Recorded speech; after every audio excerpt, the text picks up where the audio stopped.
technologically.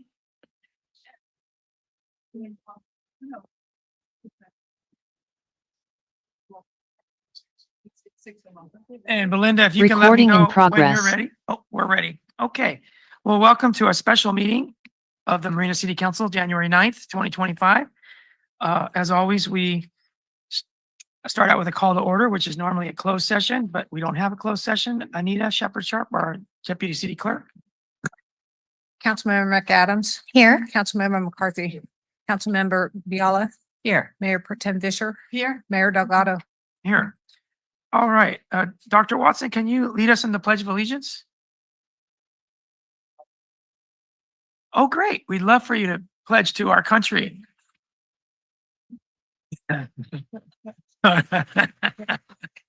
Just kidding. All right. Ismael, can you lead us in the pledge, please, after a moment of silence?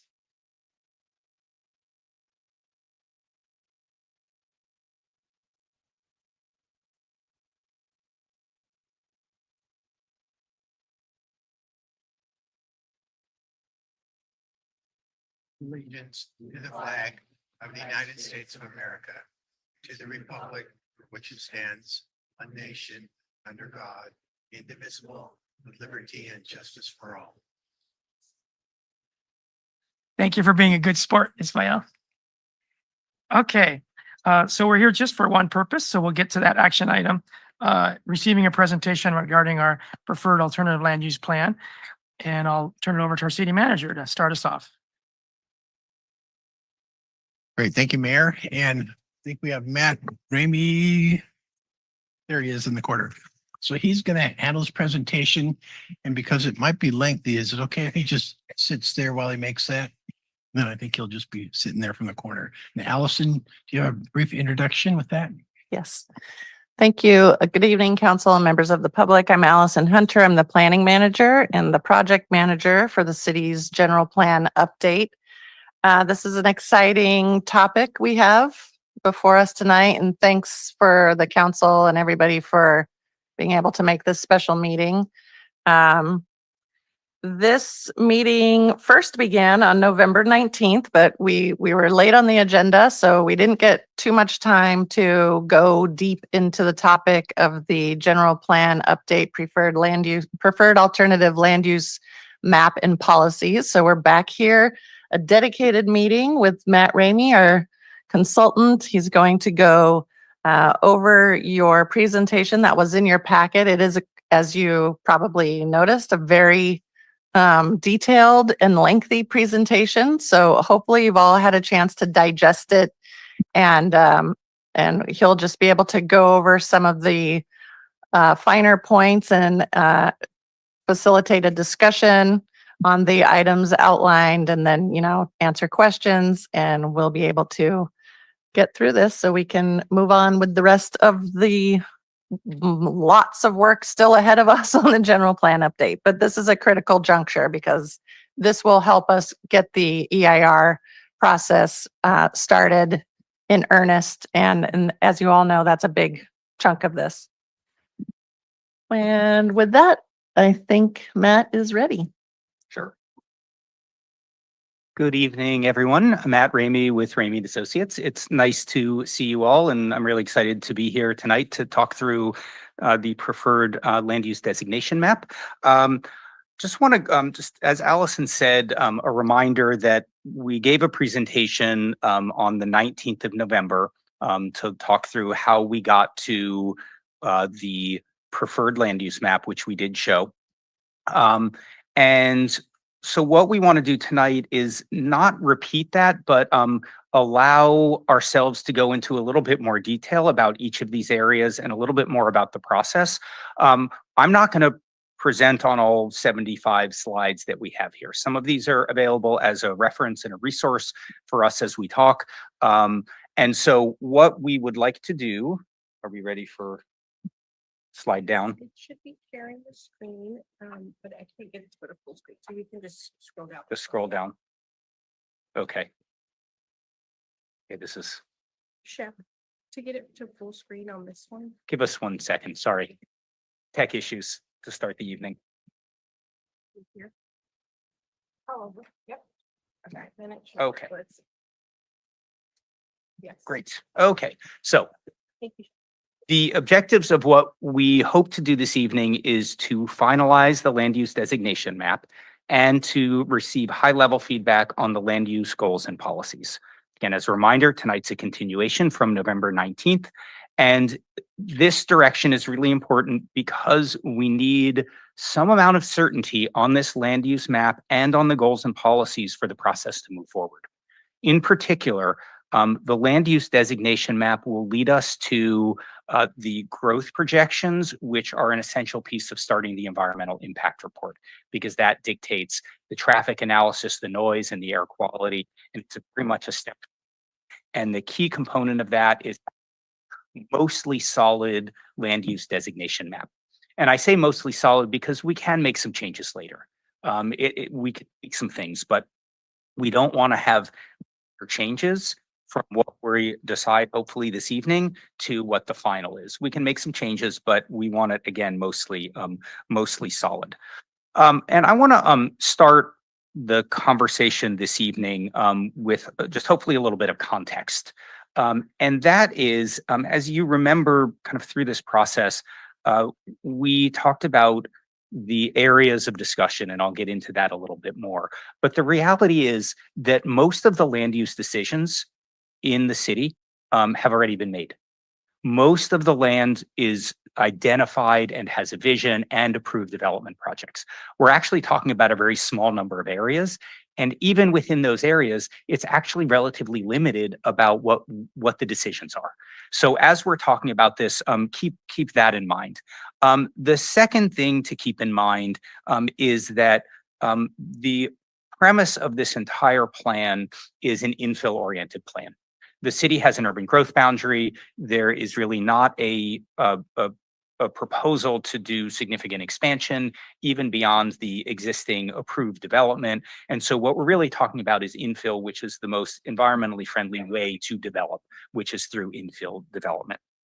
And then the third is that we are not making decisions tonight about projects. We are making decisions about land use. And there's a whole process that anyone will have to go through moving forward for going from the land use plan that we have to actually pulling permits and then building a project. So there's multiple steps that need to happen with that.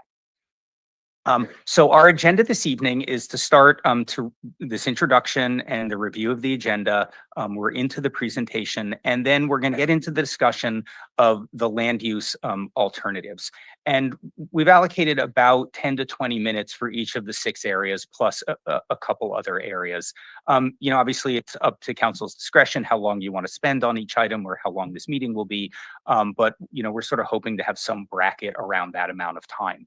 We then have a discussion on the land use policy, and we presented some high-level policies. We'd like some feedback on whether you think that's going in the right direction or whether we're missing anything. So about 30 minutes set aside for that, and then the closing and next steps. To remind everyone about the general plan update process, we are sort of in the middle of our process now. We've gone through existing conditions, we've gone through visioning, we've issued the notice of preparation for the environmental impact report, which is essentially just saying that we're going to be doing an EIR. We're at the sort of the tail end of this alternatives phase, and we've started our work on the policy development phase. Once we get through this, we're really into drafting the general plan and the EIR, and then moving into the review and adoption phase. And from there, sort of in parallel towards the tail end of that, is also going to be the zoning code, which will be updated concurrently and a little bit after. So now I'd like to just spend a few minutes to review some of what we talked about on November 19th. And I realize it was a year ago, 2 months ago. There was a couple holidays in between. So not surprising if anyone has not remembered all of that, and feel free to ask questions about this. So going back to well over a year, we came to the council and talked about these areas for land use alternatives.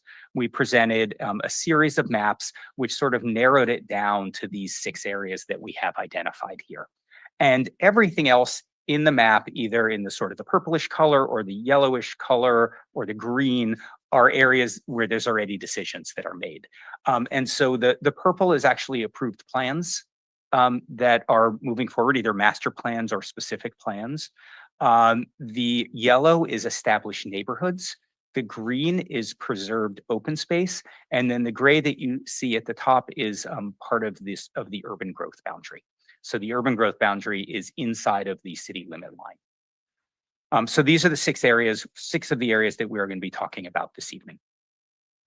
We walked through the process previously and we gave more information in the packet, but what you're seeing and what we presented on November 19th is the result of creating and then reviewing land use alternatives with the General Plan Advisory Committee and the public. And so you're seeing the results of that and what we as the general plan team feel is the direction. But each area had multiple alternatives and we talked about those alternatives with the community. So everything that you see, there's actually history behind all of that. As I mentioned, we've done a significant amount of community engagement around these land use alternatives. We had 4 general plan advisory committee meetings, starting from thinking through and brainstorming on the land use ideas and looking at maps, all the way through helping to create and refine the alternatives and then selecting a preferred land use concept. We did one online survey to solicit feedback on the alternatives from June to July of last year. We've had 2 community workshops, including in September of 2024. We've had 1 planning commission meeting in October of 2024. So really hundreds, not thousands of people in the city have actually reviewed and commented on this. Now, obviously, as you'll see in some of the slides, it's not that everyone agrees 100% with every direction. So you have to sort of read and understand and kind of think about what people have said. And that sort of, we felt like that pointed us in a direction, but it wasn't, 99.9% of the people said option 1 and no one else wanted the other ones. So ultimately that alternatives process and the community engagement process resulted in this preferred land use vision. These are sort of sketch bubble diagrams of land use concepts. And as you'll see, we sort of both got more specific and less specific with some of these as we moved through. So these are the only areas that we are actually discussing. Every other area is essentially already decided in terms of the land use. We also, as part of this process, created and then applied land use designations to the map. Now, a land use designation establishes what's allowed on each property. It's sort of the precursor to zoning, but it's actually more important than zoning because zoning actually has to be consistent with the general plan, not the other way around. So if there's an inconsistency, what the general plan says rules. And that goes with both the uses as well as the density of development. So every parcel in the city is going to have a land use designation that sets a maximum density or maximum FAR and the general character envisioned. And the handout, I believe, from last time has the details of the land use designations. We did make some proposed changes to the land use designations, and they're reflected here, again, also in more detail in the handout. So we updated the resident designations to be consistent and align directly with current zoning. And that's the direction that the state has really been moving, planning in the last 5 or 10 years, is to really have a one-to-one correlation between the general plan and zoning. It avoids any discrepancies between the two. We removed specific designations that were in the specific plan areas and just gave that area a specific plan designation. So if there's an area previously, there is an area called for a specific plan, it would have details of what was going on from that specific plan as land use designations. We pulled that out and instead just have a single land use designation for each of the specific plans that points to that plan itself. Again, trying to avoid confusion. We created new employment and revenue generating designations. We streamlined the public and parks and open space designations. As I mentioned, all the future specific plans have a new specific plan designation. And then we also have a new designation called future specific plan or master plan, which you will see in the Cypress Knolls area. And as a result of all of that, of taking the bubble diagrams, the land use designations, we ended up with this draft land use designation map, which sort of puts all of this together. This map reflects the changes from the current map to the proposed map. And as you can see here, this really is, they are really minor changes throughout the city to reflect the changes in these areas of discussion, or potential changes in these areas of discussion. So the majority of the city actually remains the same. Okay, I want to pause here for a minute, since we are in a workshop, and see if there's any questions that you all have. And then what I'm proposing to do after this is to walk through very quickly all of the different areas, and then open it up. We can maybe mayor's discretion, open up the public comment, and then go into the discussion. So any questions on the process so far? Let's start with Councilmember Biala. Thank you, Mr. Mayor. I just want to be really sure that I understand. So let's say on page 22, when we have the Cypress Knolls and the Third Avenue alternatives. So we have mixed use and medical and missing middle and mixed use corridors and 2 neighborhoods and 2 centers. So those were looked at in the process by the GPAC committee. And it's not seemed like later on you have, for example, a tie between the first and the second. But does that, what does that have implications for what we do tonight? Do we have to determine, or do we have to give input on the choices that were made, or we're just saying that this is mixed use and Yeah, it's how it pans out and ultimately is not the job tonight? Yeah, that's thank you. We haven't quite gotten to that part of going through it, but it's a good question to sort of tee the next part up, which is what we want feedback on is the preferred land use map. And so each of the sections has a preferred land use designation for each of those areas.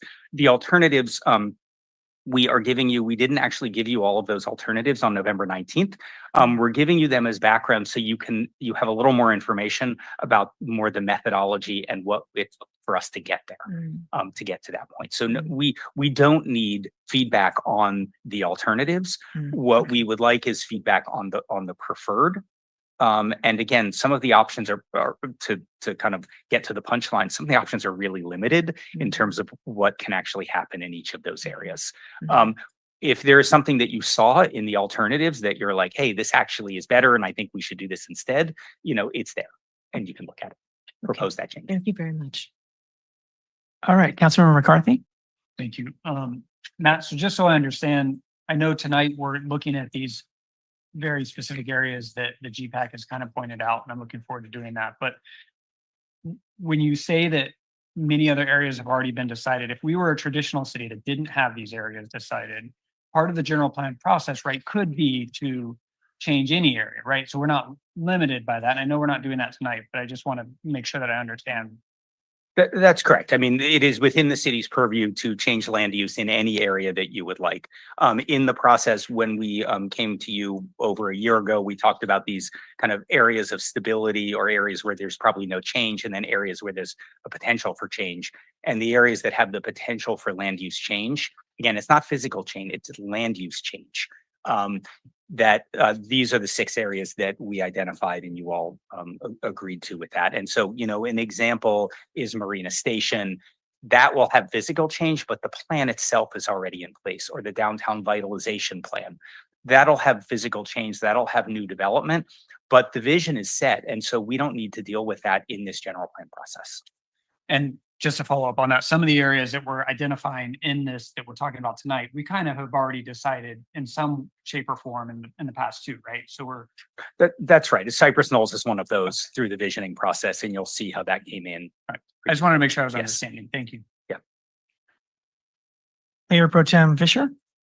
Thank you, Mr. Mayor. Yeah, I do have a question now that we're going to be more detailed already. So at one point we spoke almost 2 years ago about a card room that we cannot, should not be at the current position. It's, what was the? It's Non-conforming legal, use. It's yes, thank you. And then we asked city manager, and he said we can look at that during the general plan update process. So is this the moment to look at that, or is that too detailed? Is Um, that- That So- is likely too detailed. Again, since we're workshopping, I'm going to be just direct with my answers. there was Yeah. Later. Yeah, I think, and something like that is we can address that in the general plan through policy, and then it can be more specific in the zoning, because that gets into what uses are allowed and not allowed. The general plan is more at this sort of, this should be a commercial use, and it's a commercial use, but doesn't mean every commercial use is Okay, allowed. no, then I understood correctly, that's not for tonight, Yeah. but there will be options. Yes, Yeah. but any idea that's important that is related to land use, bring it up, and we will figure out where that goes, either in policy or elsewhere. Okay. Thank you. Thank you. Councilmember McAdams. Thank you, Mayor. And thank you, Matt. I'm wondering, can you go back to, I think it was slide 8, where it kind of showed like the timeline and the various like public meetings and the GPAC group? Yes, perfect. So we did receive a fair amount of communication today of concerns that people like were excluded or didn't feel like they were included in the process. And I was a little confused by that, because I did meet with Allison earlier this week, and that was something that I really wanted to understand, being new to the council, was, you know, how long has this been going on, and all of the various different working groups, et cetera. So I wanted the public to take a minute to be able to sort of look at this, and all of the meetings were public. There's a great website. There's multiple surveys. You can also sign up for notifications on our website, where you would get emailed whenever there is a workshop. So if anyone is not feeling like they were included in the process, I would encourage you to do that. And so moving forward, you would be getting all this information and having notices of the meeting. And so that's just sort of all I wanted to point out. And I really appreciate how you did this presentation with the pauses. And now we're going to sort of like talk and then move forward. So thanks so much. Thank you. Following up on what Councilman McAdams just said, we got a letter today saying no focus group was convened for conservation groups, but there were 5 other groups apparently convened: Latino, veterans, environmental justice, business owner, cultural and religious groups. So while everyone had equal access to the process, perhaps there were focus groups, and maybe they weren't. I don't know. That's just what this is claiming.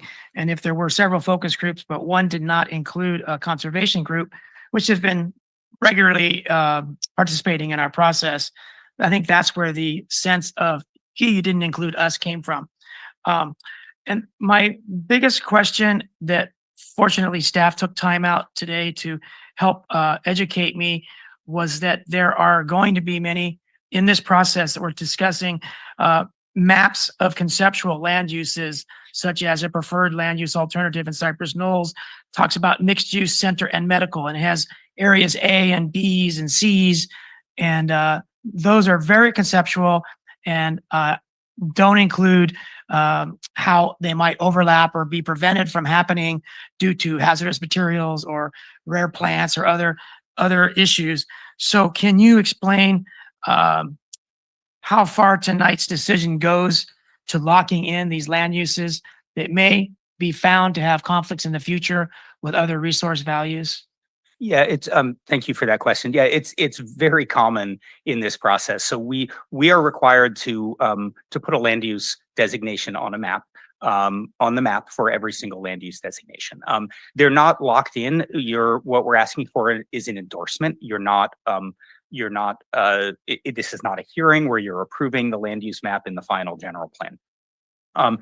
There are always multiple things that are happening on lots of parcels in lots of cities, whether it's environmental constraints or hazardous materials, as you said, or even other sort of policies and requirements for affordable housing in certain areas or community benefits. So it's very common for there to be other requirements that go on with this. And what this is the land use map. Again, this is not the development.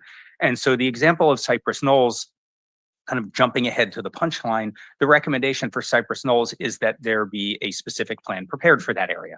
Well, that specific plan is going to go into detail to look at the environmental constraints and the specific land uses. It's beyond the purview of the general plan right now to be that specific. We are obviously aware of all of the constraints, but it's not at that level of detail of the master plan, because that is a separate process that would need to happen. And certainly having a color on a land use map of commercial or mixed use or whatever that is does not mean that you get to build 100% of that parcel, because there are lots of other constraints that go along with that always. All right, the community meeting I remember most was in the library regarding Cypress Knolls. And there seemed to be a room-wide acknowledgement of one plant named Sangilia, and folks at the different tables were trying to avoid building on top of it. And so here I would expect to have some conceptual park areas, but there were almost no park areas in any of the concept maps, although open space was an available category for land use planning. In none of these maps was included, except maybe Preston Parks for their ball fields. Right. And so it just seems a little lopsided toward development, and not conceptually at this early draft stage of thinking very deeply into natural resource. Well, it conservation. is conceptual at this point, and that is the intent of the general plan, is to be conceptual. The open space and parks are for public open spaces. So if there is land that is privately owned, we can't put a public open space designation on that, because that is a regulatory taking. So when it comes to the Equestrian Center and Cypress Knolls, which are city owned, conceptually, there's a lot of space given to development, but conceptually, there's no space given to. There's no space given to, sorry to cut you off. There's no space given to development or open space, because the designation, which is that last map, is to prepare a specific plan.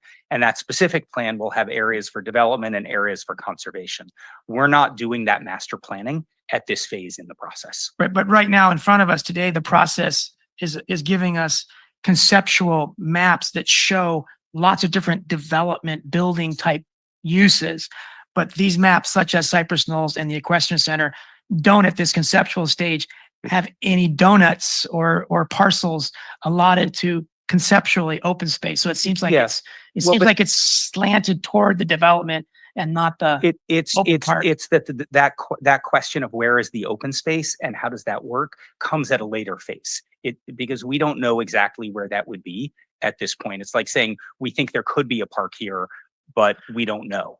Isn't that and also so- true for all the development? Like there could be a medical facility here, but we don't know if Well, that- sure, but that would be a very broad category of land use.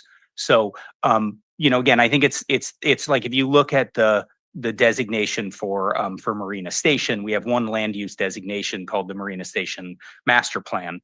That within it has open space identified. The same thing is going to happen with Cypress Knolls and some of these other areas. It just doesn't happen at this phase right now. If there is and for the most part, now you will notice just to the west of Cypress Knolls, there's an area which has a large amount of Sangilia, which was already decided. It's publicly owned, so it was decided that that should be open space. The city can decide, because you own Cypress Knolls, you can decide to make all of Cypress Knolls open space if you would like to. It's in your prerogative. The challenge is if you take a private property, if there's a private property that the city does not own and you put open space on that, then it gets into a legal issue. But if it's your property and you want it to be open space, there is absolute prerogative to do that. And I think the place to address this kind of question is through the policies on that next slide after Cypress Knolls, where there's the proposed land use designation of create a specific plan and then a list of policies. And we could add policies to preserve open space and land for Sangilia and other resources. Okay, and those were just process questions. I know we'll come back to these topics at the appropriate time. Let's go to Councilmember Viola. Thank you, Mr. Mayor. So this is the way I'm conceiving this whole issue of threatened species or endangered species, and particularly stimulated because there were three major environmental groups that put in comments, from the Sierra Club to the Native Plant Society and the Audubon Society. And so when I was looking at those kinds of letters, and in our staff report, it clearly says that we're looking at all of these issues to begin as part of the preparation for the draft EIR. So in my way of looking at this, that would be the appropriate place for it, not at this level. Yeah. So is that's There's multiple places where it's appropriate. Yes, So yes. I think it's perfectly appropriate now through the policy and the concepts in land use sure. to say preserve these areas. Sure. We're going to have we're going to have conservation and open space elements in the general plan. We haven't done those yet because we're starting with the land use. Those are going to have maps about endangered Sure. species and policies related to that. And then the EIR is also going to look at all of this and Sure. identify if mitigation is needed and where potentially Yes. some other measures about a Because- significant impact. Yeah, because I feel like when we talk about land use, we are talking about development, but at the same time, all of these issues with protecting endangered species is mandated by law that we have to follow. So no matter what we say or we want, short of designating the whole land use for preservation of these species, but that's not the issue that we're trying to struggle with here. But so I feel like even though it might not be addressed here, it's assumed that we have to follow that. So whatever we overlay the land use with, it's presumed that we will have to follow those regulations and work around things. So I'm not so worried even at this level of not delving so far in it. But I think that the public in presenting their public comments, we're not really confident about when that would be addressed. So they were very detailed, and I would hope, and I don't know if it's possible from the city perspective, those three agencies could have their public comment pushed forward to when we begin the EIR or another area when we start talking about this, when it would be appropriate, because I would hate for them to have done all this work and then we just go on as though it wasn't relevant. Yeah, if I could just interject here, I have already sent all of the letters we've received to our EIR consultant who will be preparing the full biological resources section under CEQA. So they all agree that this is great information to have. We will save it and we'll address it when we get to that section.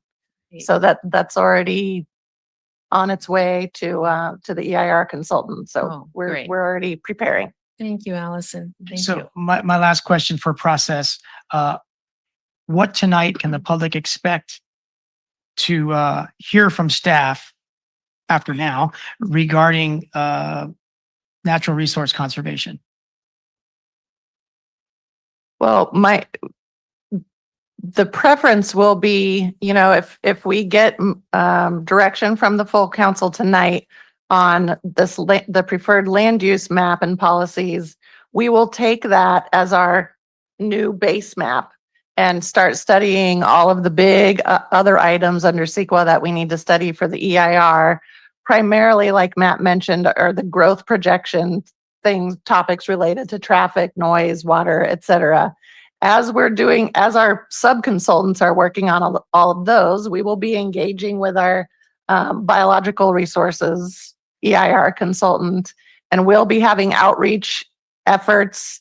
There's no reason why we couldn't convene, a public workshop specifically for biological resource discussion, and all of that feedback would be taken in and draft policies would be created specifically around those topics. So just like we have draft policies for land use in your packet tonight, we're going to have draft policies for biological and resources and conservation. And they're going to include things that will address development requirements. So when a developer comes in to say, one of these areas we're looking at to build on that property, the planners have to go back to the general plan and say, what are the policies that pertain to development on this property?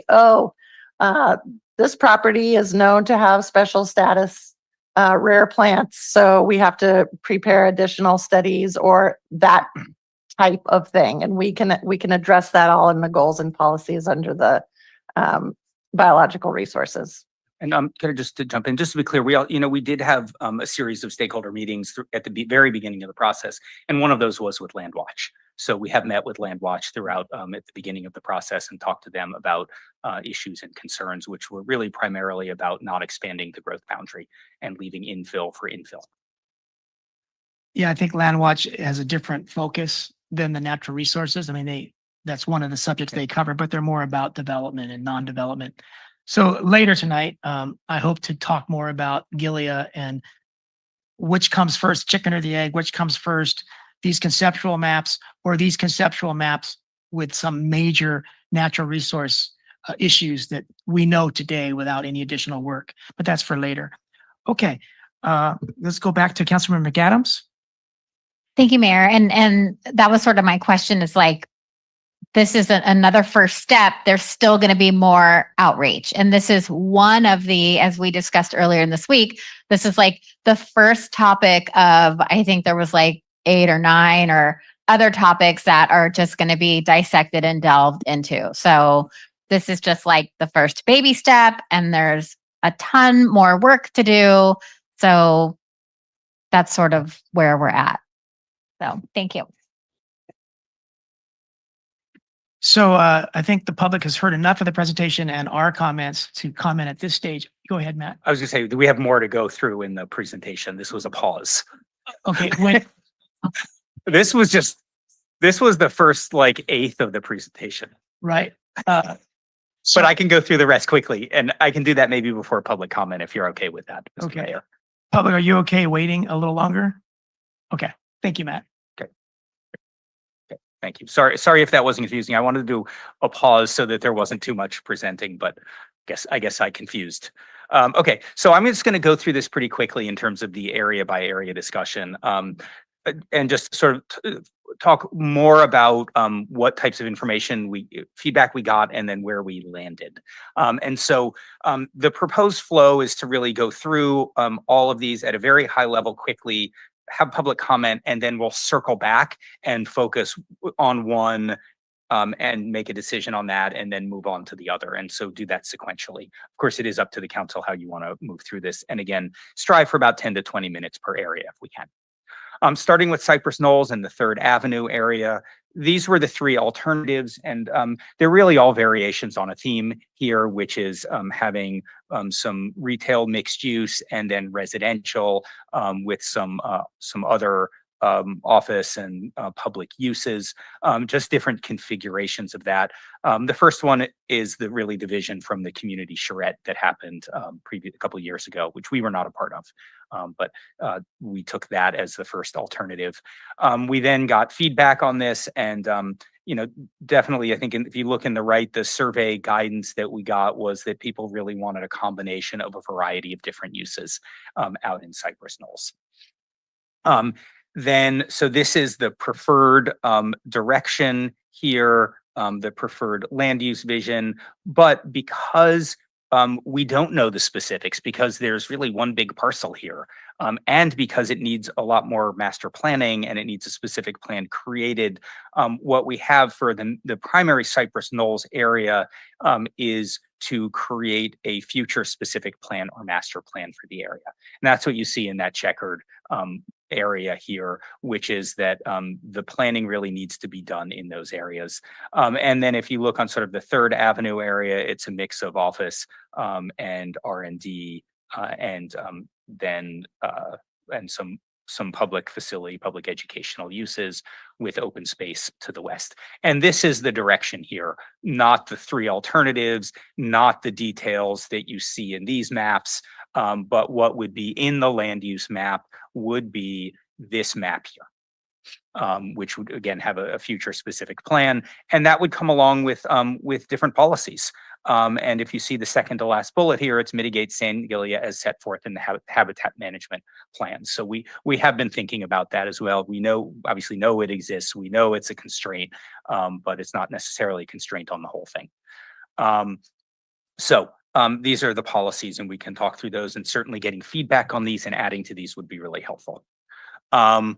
The second area is the airport and UCSC M-Best area. There were three alternatives that we went through. The first two are really about a combination of aviation and manufacturing, thinking that this is the primary sort of one of the primary job growth areas in the city, an area for economic development. The third was actually brought up by UCSC as actually having student housing and mixed use. So we went through the process and clearly you can see in the right here, the survey guidance, it was really split between 1 and 2 for aviation support and aviation visitor and aviation manufacturing. So the workshop had slightly different guidance than the survey. The GPAC's preference was option number 2, which is really aviation support. So really focusing mostly on jobs in this area. This is a sort of conceptual map here with the information. Again, the blue is just different levels of either public facility and aviation support, with some visitor serving commercial which is what you see in red here. There is a specific plan here which actually meets that vision. And so the idea is to really keep that specific plan, point to that specific plan for at least the majority of this area. And so this is the preferred direction for the land use map. And then there are policies to go along with this, which is really to capitalize on this area for economic development and jobs and fiscal revenues. And the discussion is for when we come back to those later. That's why I'm skipping through those quickly. Then the 8th Street area, this one was a little bit more complicated with a little bit more variety in terms of what we looked at here. Here you can see that there are some large amounts of open space.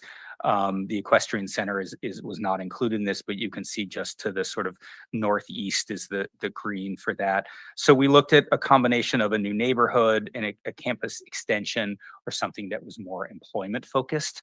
Those were the 3 concepts that we came forward with. And there was from the GPAC, there was a preference for the new neighborhood, but the public, through the workshop and the survey, was more focused on the campus extension.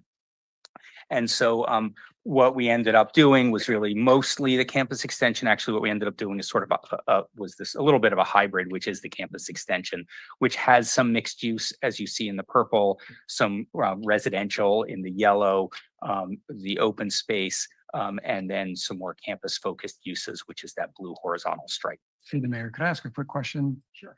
As you go through these, could you point out if there's any city-owned land?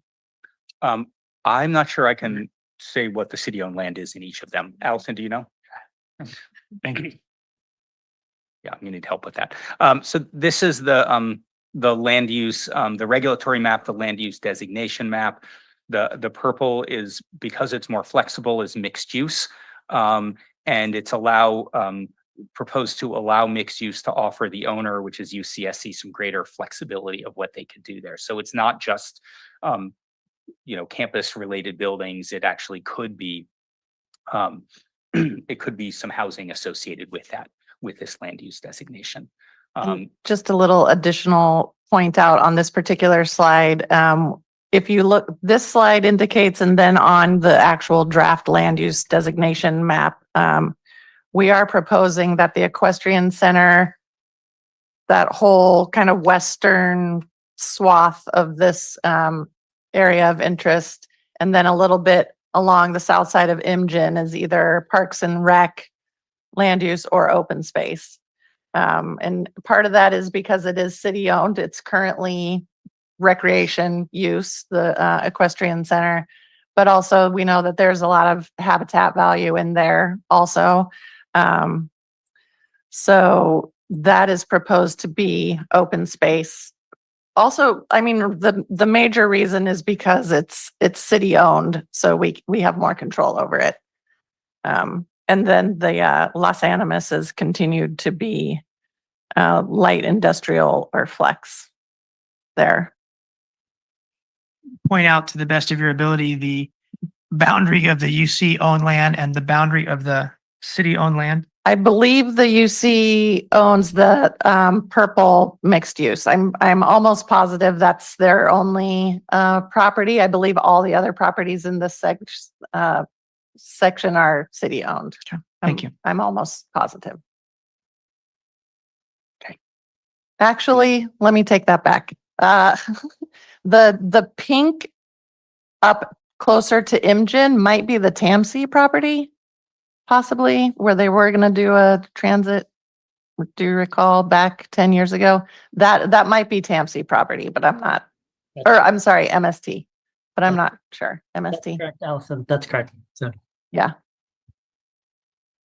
Guido's on the Zoom call, by the way. So the voice appeared from the sky. Okay, and again, we can get in more detail in each of these. I want to get through them so that the public can give comments, and then we can have a deeper discussion here. And these are the policies which you were sent out as well. The CSUMB parking lot. This is owned by CSUMB. And they have a master plan for this, but this area, as a reminder, it came up because they proposed at one point market rate housing. And so if they do anything other than something that is directly associated with the university, it really has to go through the city process. So this is that sort of what if. But ultimately, we presented some concepts of campus neighborhoods, student village, jobs and housing, and got some feedback. Campus neighborhood and student village were really the two that rose up rather than jobs and housing.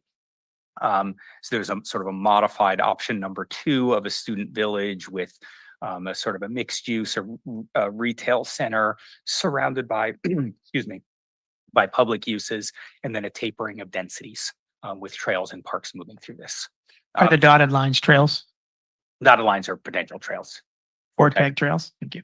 And then the land use, again, it's a specific plan, master plan area. So we can have policies about what the city would like to see here, but ultimately it's under CSUMB's control and it's part of the master plan. So sort of getting to the punchline, there's not a lot of land use designations we can do here, except you can say if it does change to something else, what you want that vision to be. That's what I meant at the beginning of some of these things are pretty limited. And then these are the policies that enable that vision. The beach road and gateway area, again, sort of pointing at the that there's going to be discussion at a later point. This area is actually part of, the majority of this is part of the local coastal program, which is a separate process. But because it really is all part of land use, we wanted to have it as part of that big picture. And so there were 3 options presented: the retail gateway and option 1, visitor serving uses with sort of some public, the sort of a cultural institutional, which is what you see in letter C in the blue, with some visitor serving uses adjacent to that. And then a mixed use gateway, which can have housing predominantly. And the direction that we got from the GPAC as well as from the public was either the retail gateway or the visitor serving. And so the direction that you see here in the map is to have a combination of retail as well as some of these visitor serving commercial uses. And so this is what the map would look like: two shades of red, visitor serving commercial, which could include hotels, and then regional retail, which is really what's there now instead. And I do want to just remind the council that because this is in the coastal zone, we will be taking the full review of this as part of our comprehensive local coastal program update that's also underway. But this was a great opportunity to gather outreach from the community in this larger perspective. That's why we added it into the general plan. Also, the area on the west side of Reservation, believe it or not, is actually not in the coastal zone, even though it's closer to the ocean. So it's an unusual area, but we took the opportunity through this larger process to get feedback that we'll then share with the LCP work. Okay, and then these are the policies associated with that. Then there's the Preston Abrams Park area. This area is actually already developed, and there were with residential, and it came up as a potential for infill and sort of more kind of incremental infill to what's there now. So we presented some concepts. We didn't create a land use map in the same way and alternatives, but we presented these 4 different ideas, which is to redevelop most of the area with new modern townhomes and attached housing. The second is to develop 1 or 2 4-story, 3 or 4-story affordable housing projects and kind of leave the existing neighborhood and put those kind of throughout that. The third is to add 1 or 2 small neighborhood retail centers to the area to get some retail in that area. And then the fourth is to build some new townhomes alongside and amongst some new athletic fields. So it's going to have a very strong both residential and sports field complex. And that was really the preference from the GPAC through the workshop as well as through the survey. So it's pretty consistent there. And this is really what that would look like in a sort of a land use designation map. And you see that here with the green for the parks in that area. And then the single family in this area, low density residential, and then more medium density townhome in this area with some pockets of multifamily. And if I can just Please add in go. a couple of more little tidbits on this one. There was discussion at the Planning Commission on this to ensure there were policies included to not displace current Preston and Abrams residents. This is a very low density area. So there's a lot of room for infill development here. So we just want to make it clear that this does not imply demoing all of the existing residences. This is really more of an infill concept. And then also the areas you see in dark brown, those are the interim and another county owned property that are zoned high density residential right now, but the land use map has been inconsistent all of this time. So that's where we're proposing a couple of changes outside these areas, the kind of identified neighborhood areas, but that's what that designates, is just bringing the general plan into consistency with the existing uses and the existing zoning on those dark brown parcels. And then some of the policies, again, the avoid displacement, the one that Allison mentioned as the second bullet here, which is absolutely critical in this area and in all areas, actually. Okay, so then there were a few other changes proposed by executive staff just to bring up that really did not go through the process, and you can see these here. So the first is to change the medium density residential along 8th Street near CSUMB to mixed use for greater flexibility. Let's make sure I have that here. Then the second is to change from public facility to regional retail. Adjacent to change from public facility to regional retail for the property adjacent to the Shell station, which is what you see here. Then consider changing Los Animas concrete facility designation to mixed use, which you see here, and then to allow the agricultural uses in the airport area to allow agricultural uses to occur in this light industrial area north of the airport. There was a couple areas that are outside the city limits, and we are going to come back and talk to you at a more focused meeting about some of these areas and potential annexation areas. We said we came last time that we're going to come back in more detail.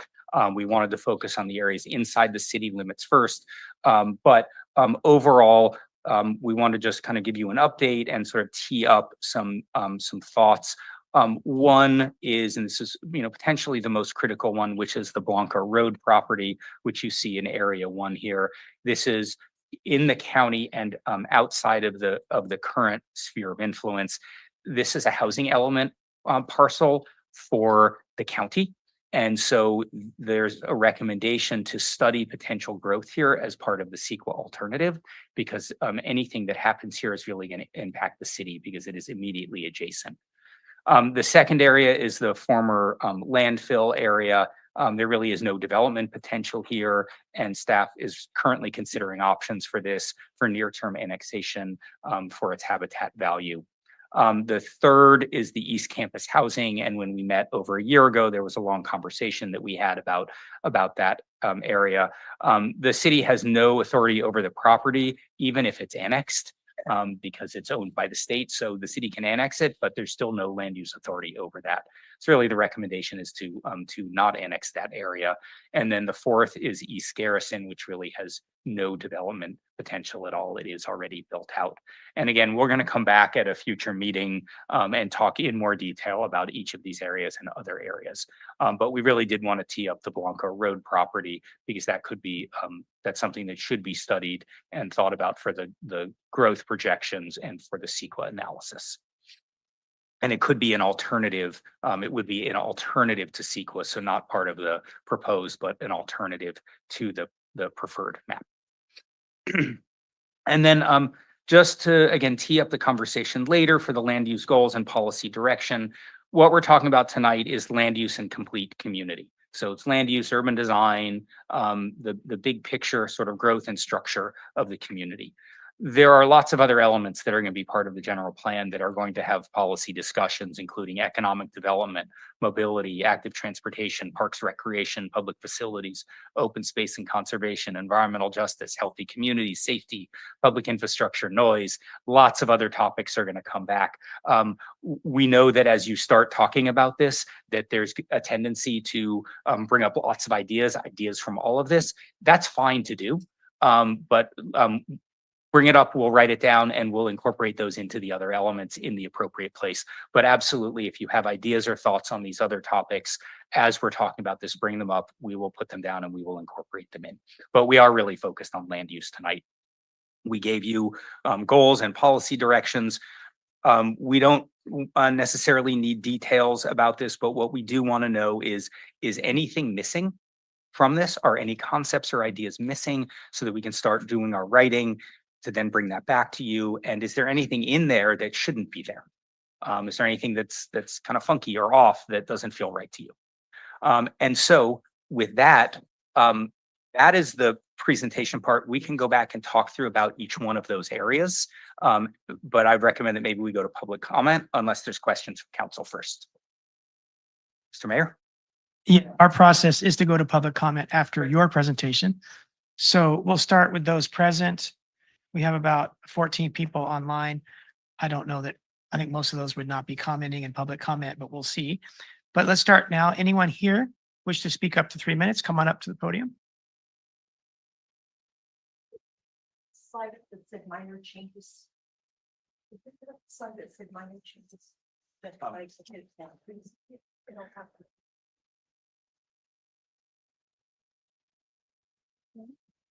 Still carrying that way over. Yeah.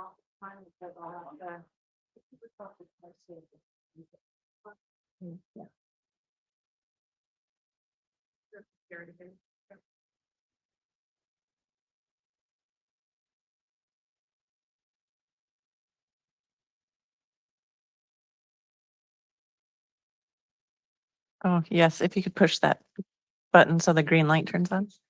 Good evening, I'm Marina Weiner, and I live on the on California Avenue between 8th and 9th. Today, you're being asked by Mr. Ramey about the scope of the environmental impact report and the draft EIR, and so I want to discuss scope. On the issue of the 8th Street area proposed land use direction. One of the, as it stands proposed, there would be a carve out of the parcel owned by the city that's presently being used by Los Animas, which is presently zoned as BP.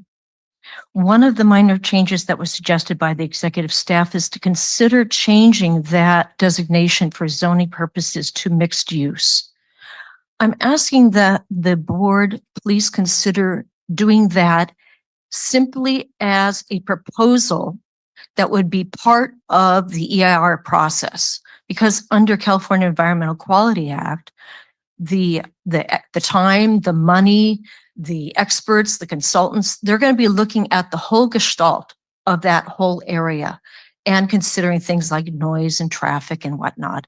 And it would give greater flexibility to this body if you had, as part of the EIR process, whether that there be a proposal that it be changed to mixed use. So then when you're considering what comes in on the draft EIR, when you're balancing what kind of traffic do we want to have? What kind of noise do we want to have? How are we going to balance this? Because presently the proposal is to be putting in more housing, to be putting in some offices in mixed use, to be having parks.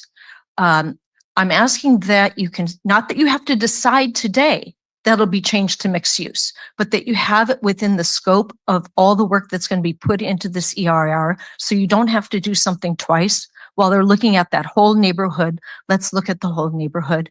And so I ask that you consider adding, as part of the scope of what will be done on the draft EIR and the CEQA considerations, that you put in a proposal to change that to mixed use. Again, not that you have to decide it's going to be mixed use, but that it would be part of the process for you to then balance once you get all of the information. Thank you so much. Thank you. Was your name Marie? Okay. Thank you, Marie. Marie Weiner. Thanks, Marina.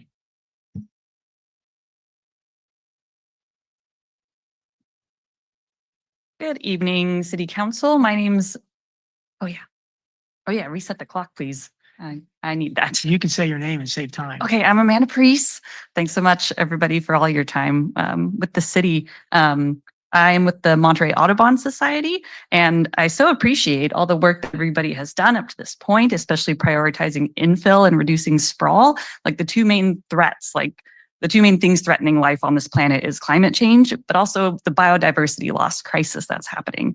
So our Monterey Audubon Society Executive Director, Shannon Connor, sent in a comment letter earlier today relaying our organization's hope that the general plan policies will include how the city will develop while also protecting special status plants and animals that are, of course, present here in the city. I know we've already talked about this a little bit, but especially, I think, in that northwest corner habitat management area, which is kind of listed as the Cypress Knolls area. If that little blob near the top of that is all city property, that whole thing should be open space, I think, instead of that third that's now called development in that area, or retail development in that corner. So yeah, the Cypress Knolls / northwest corner habitat management area, and also between the airport and the river, those two areas are really critical, amazing open space.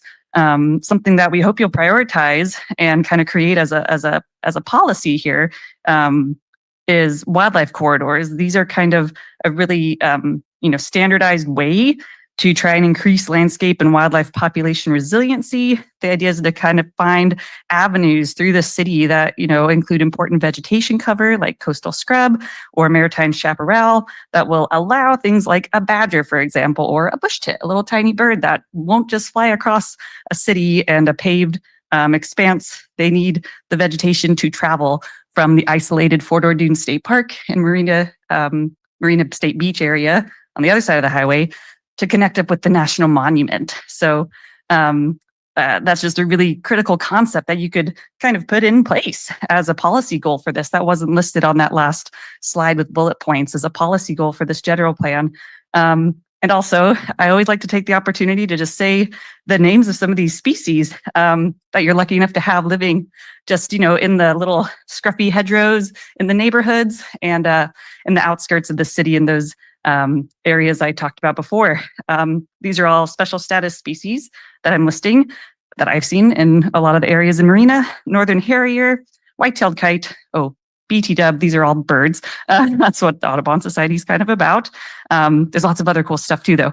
But northern harrier, white-tailed kite, Swainson's hawk, ferruginous hawk, barn owl, golden eagle, California horned lark, and tricolored blackbirds are all listed species or special status species that I've seen kind of in the fringes and also in a lot of the little kind of scruffy corners and undeveloped areas of the city. So No time like the present to try to get these in at the high level in the planning process. Thank you. Thank you, Amanda. And thanks for all your work with people in our parks.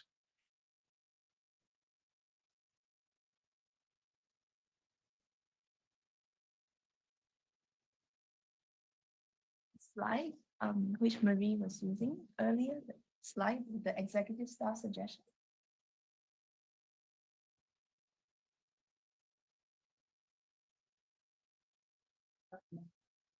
Yeah, okay. Oh, it's not showing up. Oh, right, okay. You can like go over and point it and you go over and point it and say. I will talk about the neighbors around the Las Animas plot. If you can point it later. Hi, I'm Carol, and I'm commenting on the staff suggestion, executive staff suggestion to change the zoning of the Las Animas plot, which is the one in gray marked as light industrial right now, for it to be changed to mixed use. For your suggestion, I hope to consider to show the surrounding areas. To the north of that plot, over there is the Sea Haven. To the north, yeah, that's the whole residences over there. And then to the left will be the Sea Haven plan, where, yeah, a little bit below, just south of Imjin. Yes, that's it. So the homes are over there adjoining that. And then right immediate left of that gray plot is the open space designation where the equestrian center and where you've designated as a recreational area.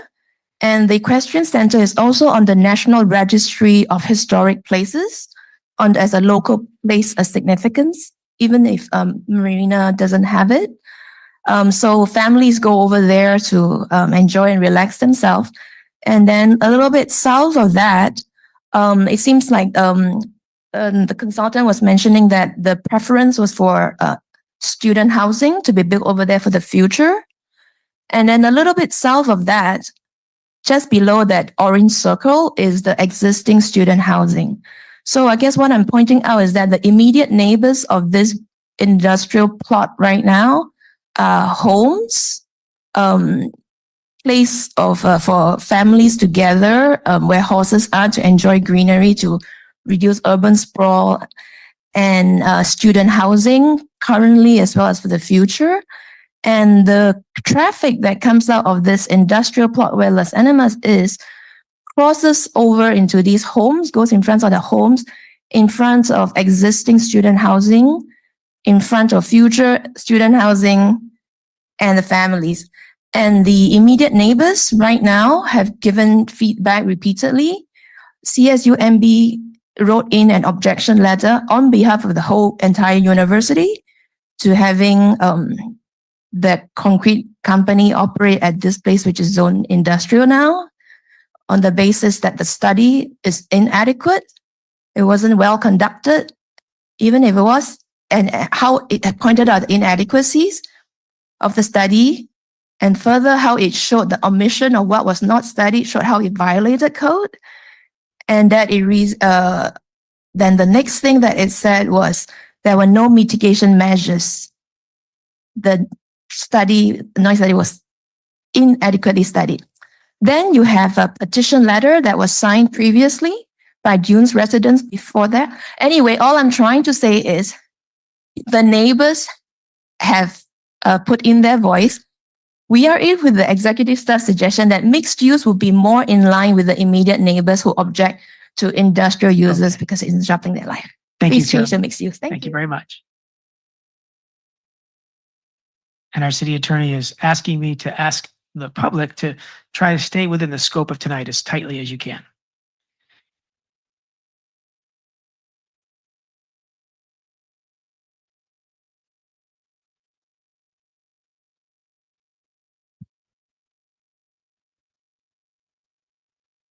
Good evening, Mr. Mayor and council members. My name is Fred Watson. For the record, I registered for the GPU mailing list in November and I did not receive an email that tonight's meeting was happening. So to me, that's an example of the inadequate outreach behind the project. I think everyone is underestimating the scale of the habitat constraint, which is why we're being told that everything will be fine if we just look at the environmental review down the road. We're underestimating the scale because none of the habitat has been adequately shown on any of the maps during GPU process to date. I emailed you a comment letter. At the back of the comment letter, there's 3 maps. Figure 2 and 3 are the most important. They divide the major development areas into 5 different areas: Cypress Knolls, Northwest, East, Equestrian Centre, Marina Airport, and Preston Park. The current plan basically says we're going to develop 4 of those and just leave Northwest undeveloped. If you do that, the mitigation ratio is 0.3. You're mitigating 0.3 acres for every acre you're developing. The standard is about 2.3. It's way short, and that's across the whole city. So there's a large amount of development that is unmitigable in the plan that's being brought forward to you tonight. That makes the whole plan completely infeasible. Sure, it's a conceptual plan, but the concept as described in the documents does not include any protection of habitat. There's no concept of protection of habitat. So we're just talking about a development concept, and there's no alternative to that. And yet we know exactly where the habitat is. It's not a mystery. It's not something that we would discover in environmental review. We've studied it a lot for many years. We know exactly where it is. So we've got a wonderful opportunity here to get out in front of a costly and time-consuming environmental review and all the challenges and say, hey, we know where the habitat is. We'll just set it aside now. This is the easy option would be to do that. It sort of sounds fine to like push that down to subsequent stages, but they would be more difficult, more time-consuming, more costly. And ultimately, we get to do the development later in the process or not at all because of all the challenges that would occur. Specific plans are created by developers, usually to the absolute bare minimum environmental standards and often less. It's almost impossible to dislodge a developer substantially from the specific plan that they first come up with. And the first that the public sees of that is the draft EIR. So why, if we know these things are in our city now and we want to protect them, why entrust a developer to discover that in 10 years or so and potentially do everything possible to downplay the existence of it?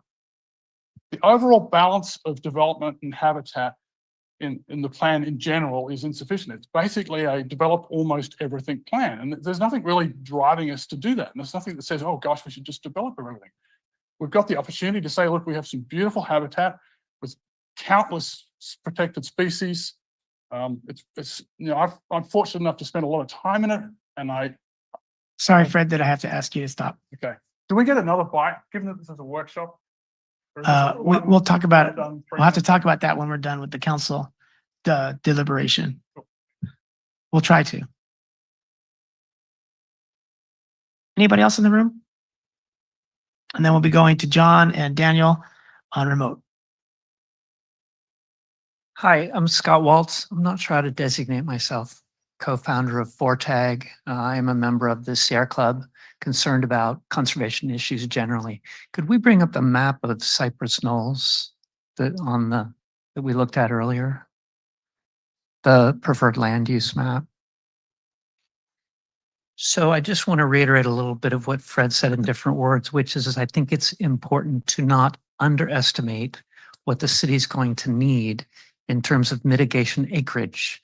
What I offer up as evidence is the case study of what happened with Imjin Widening Project. I don't know if you're aware of that and have tracked the numbers, but the initial project had single-digit mitigation acreage that would be appropriate. At the end of the process, it was double-digit. There was a significant increase in the amount of land that the city was committed to putting aside to make sure they took care of the special species. I think there's a lesson to be learned there, which I think Dr. Watson was speaking to in more detail. When I look at a map like this, for example, and I'm just using it as an example, it doesn't convey categorically the need that might be required for the mitigation. And so it is simple to say, well, we'll figure that out later.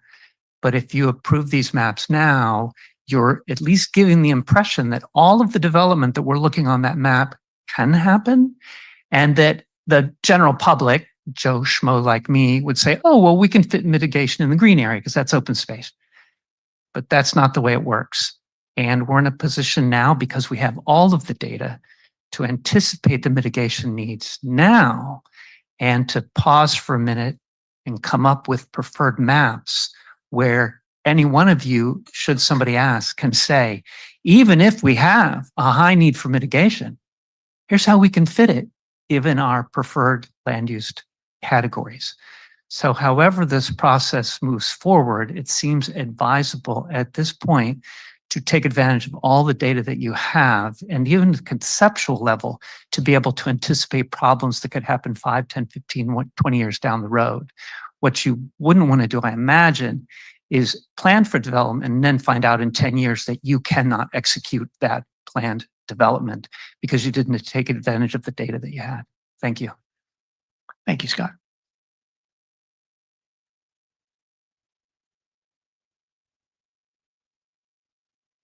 Hi, council members. My name is Tom Lubo, and I live on the corner of 9th and California Avenue.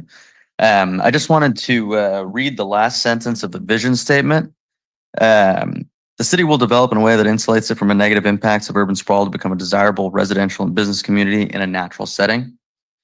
And this is echoed again in the mission statement. So I just wanted to kind of reiterate what everyone here has said, both about the industrial zoning and the lack of kind of conservation and land use in the current plan.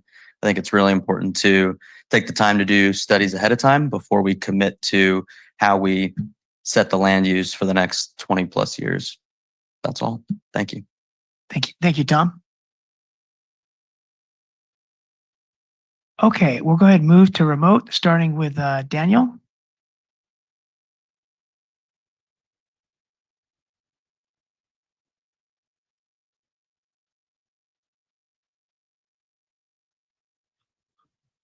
Yes, hi, can you hear me? Yeah, if you could speak a little louder, Daniel. Sure, but I was wondering if my partner, Terrence Talon, who's here, wanted to speak first. I'm a partner with him, and we own one of the sites that is addressed in the document. Terry, if you're listening, you need to click raise your hand so that they can select you first. So I'm going to let Terry speak first. Sorry about that, guys. Go ahead, Terry.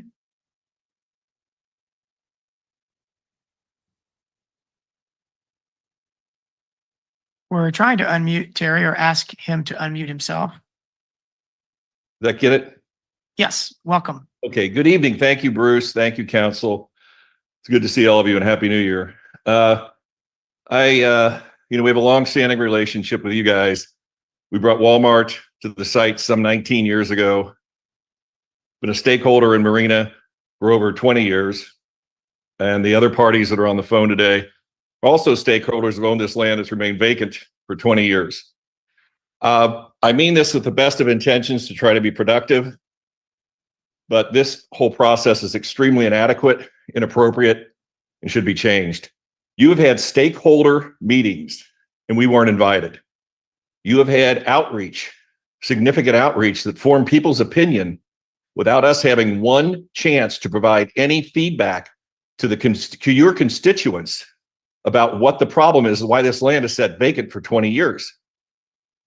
One of the reasons it's sat vacant for 20 years, and especially most recently, is the zoning. Our perspective on this is that this site should be mixed use, horizontal, residential, meaning townhomes or apartments, with a couple of retail pads. You're more concerned about visitors serving retail than what serves the community. Who are these visitors? You've got 4 hotels, 5 hotels that outline the property. The game that you guys are playing with us, and I mean this respectfully because we do enjoy a very good relationship, but this is so far down the road before we were even aware of it. And we're in regular monthly, if not virtually weekly contact with planning. And to not know about this, it's egregious. What you guys are trying to do is make us responsible for the sales tax revenue and TOT tax that you need because you've given the guys at Marina Station 1,360 homes. You've given 2,000 homes thereabouts to the people at Sea Haven, but they have very little retail. My site is not a regional retail site. And Matt, with all respect, and you and I have talked about this, gate rate retail is a kiss of death. Nobody knows what that means in the retail world. You're never going to get a big box there. You overzoned the retail, or the city overzoned the retail for The Dunes, everybody goes there. Trader Joe's comes to town. Did we get one call? No. Did anybody tell us? No. Did anybody try to bring it to our site? Why? Because they wouldn't go there. I've done 6 Trader Joe deals in my life, but they won't come to the site because it's not a retail site. I ask you to reconsider this. I ask you to change the zoning, get away from the notion of gateway anything, mixed use, mid to high density with a couple of retail pads, and we can make this site sing like I did when we brought Walmart in, which is one of your #1 sales tax producers, and which really got you guys through the 2008, 2009 recession. I love Marina. I love it there. I reinvested after doing very well on the Walmart, but this is egregious. Thank you. Thank you very much, Terry. Wow. Yeah. Okay, Daniel, go ahead. All right. Can you hear me? Yes. Okay. Well, yes, I'm going to piggyback a little bit on what Terry said. We're both owners of that property, and we're both obviously, have ambitious plans for it, and we're, really trying to work to get something done that we think can be successful there. We want to work with the community. I think the main thing I want to add, Terry is obviously very frustrated, understandably, but I think taking a step back, Terry and I were both businessmen who, have created careers developing real estate. And the way to succeed in real estate, just like the way to succeed in any business, is to basically respond to demand, respond to what consumers want, right? So we've developed hotels, we've developed industrial buildings, retail, apartments, housing, all different product types in retail, in real estate. And we don't make decisions. We don't look at a piece of land and say, I want to build retail there because I want to build it, and then find the customers or the tenants for it. We figure out what does the community want? What does the community need? And then respond to it by building that exact property type.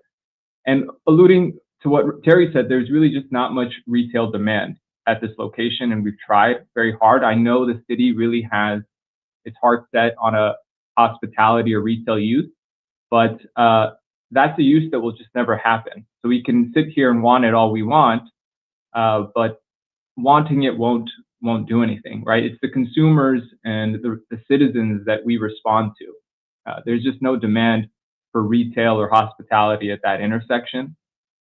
So we can, leave it as create the zoning that we prefer because we like what it's the way it appears on a map, but that's all it will ever be. Just something on a map, a painting or drawing. It's never going to be something that's reality. Again, we'd love to build a hotel. We'd love to build retail. We've done all different types of product types in real estate. But it's, we're not the ones to make the decision. As all businessmen understand, sooner or later, you really don't work for yourself. You work for your consumers. You work for your guests. You work for your tenants. And we're here to work for Marina and the community and what the community wants. So we're responding to what they need, which is, as Terry was saying, is housing. There's a massive undersupply of housing in California, and Marina is no exception.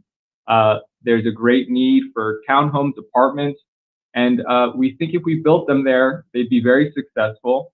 And the numbers speak for themselves. We'd be happy to do some studies and reports to justify our opinions, but we want to work together with the city and create something that is successful for everybody. And in business, that's the only way I've been successful, by making others around me and the citizens I live with or work with successful as well. Thank you guys so much. Thank you very much, Daniel. Anyone else online wish to comment who haven't already? All right, John Stansberry, let's go to you. Welcome.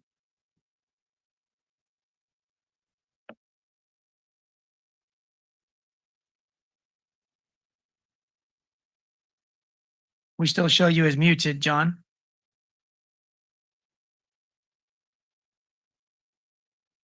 Unmute me? John. I think you selected me by accident. So John, you should be unmuted. Okay, can you hear me now? Yes. Welcome. Good. My name's John Stansbury. I'm a retail-only broker, and I have been with major retail firms, commercial firms, for 27 years. I've been involved with Terry Talon and both owners of Pad B and Pad C in front of Walmart as the listing broker for over 10 years.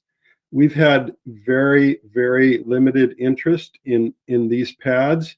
But what is certain to me is that the larger parcel that Talon and Daniel own will never be a viable retail site. It's been actively marketed by the best and the brightest retail brokers for over 20 years since Terry acquired it, and there has been no takers. Retail is shrinking in the world, and what is happening and what is replacing retail is urban village concepts. It's happening in San Jose. El Paseo is a great example. Valco in Cupertino is another great example. This quote unquote gateway designation is a designation from the 70s of single level, single purpose retail use that will never come to fruition. This site will stay dark if it is not allowed to become a mixed use or urban village designation for the foreseeable future. There are emerging and continued bankruptcies in my world every day. Luckily, I have a few tenants that do backfill existing retail buildings. But other than that, there is no new ground up retail development whatsoever. So for the city to ignore that fact, to ignore what's going on in the greater Bay Area, as well as all of California and most aging retail designated only sites, they have gone to an urban village concept, which is a mixed use concept. I see ultimately the best and highest use for Terry's site is to allow for high density, medium density residential, senior housing, affordable housing, whatever it is, but it is not appropriate for retail and will never, ever come to fruition for retail. If it is allowed to go residential in some capacity, then there will be viability to the two remaining pads out in front of Walmart.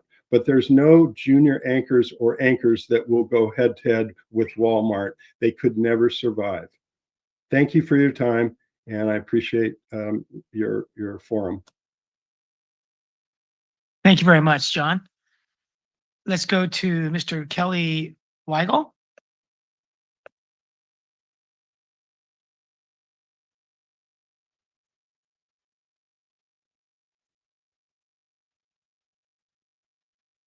Hello, can you hear me? Yes. Yes, this is Kelly Weigel, and I'm talking about slide number 31 and changing the attention to the airport. Is there anyone there today from the MBEST group or the UCSC? I don't believe so, Kelly. Okay, well, we'll table that for a later discussion then. I do appreciate the final preferred land use vision. It matches what I think is most appropriate for the site, and I greatly appreciate the opportunity to participate this evening. Thank you. Thank you. Anyone else that hasn't spoken who's remote, please raise your hand. We'll give you a moment before we close public comment.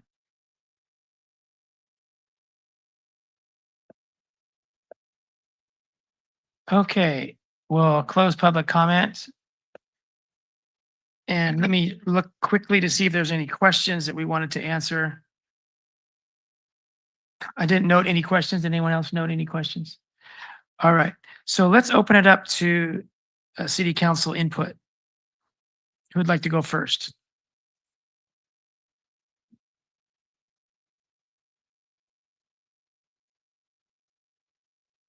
All right, I'll start. Regarding the Walmart, I think it's pretty clear that there's demand for residential.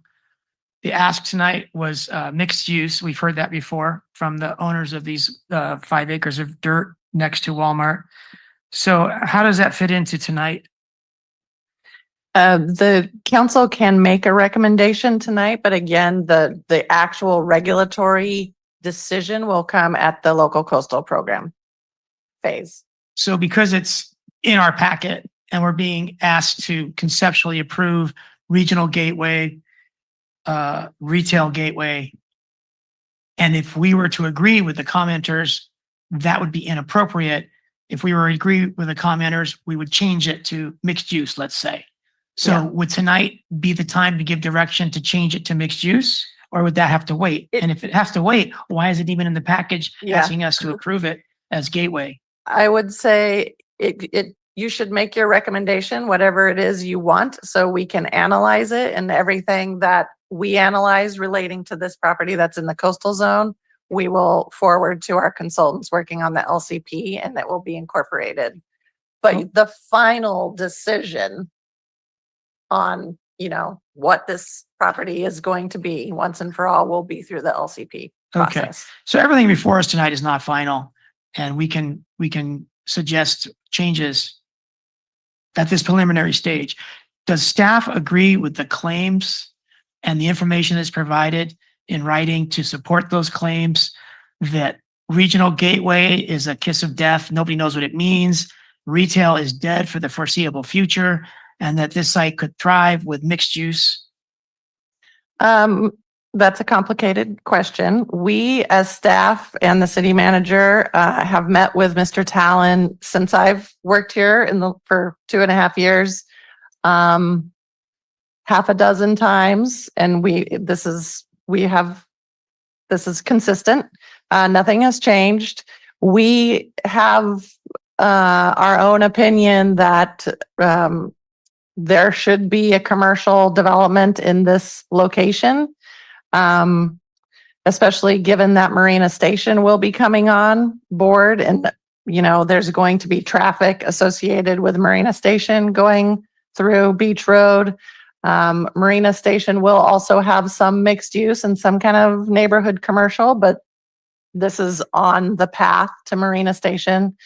It is ultimately up to the full council to kind of decide whether or not you think at this point, conceptually, whether or not this should be continue as it is, as this visitor serving regional or / regional retail use, or should it go to allowing high density residential in like a mixed use? He's asking for a mixed use, so some amount of commercial, but majority of the development would be a high density residential. Okay, Daniel said that, quote, "We build what the community wants," and that undersupply of housing is statewide, and Marina is no exception. The community showed us that what they want is gateway retail. They don't know if it's feasible or not, but that's what they want. Yeah. So if we were going to build what our residents want, it would be regional gateway, visitor serving. And as far as undersupply of housing, with all of the housing going up in Marina, do you think that Marina is no exception in that Marina has an undersupply of housing online and coming online? Without doing all of the scientific research, but Marina is actually very unique in the amount of housing we have existing and coming online. So in terms of, yes, there's a housing crisis throughout California. Marina is building more housing than certainly anywhere else in Monterey County. So we are very unique in, housing is still expensive here. So yes, there's some housing that's not affordable, but in general terms,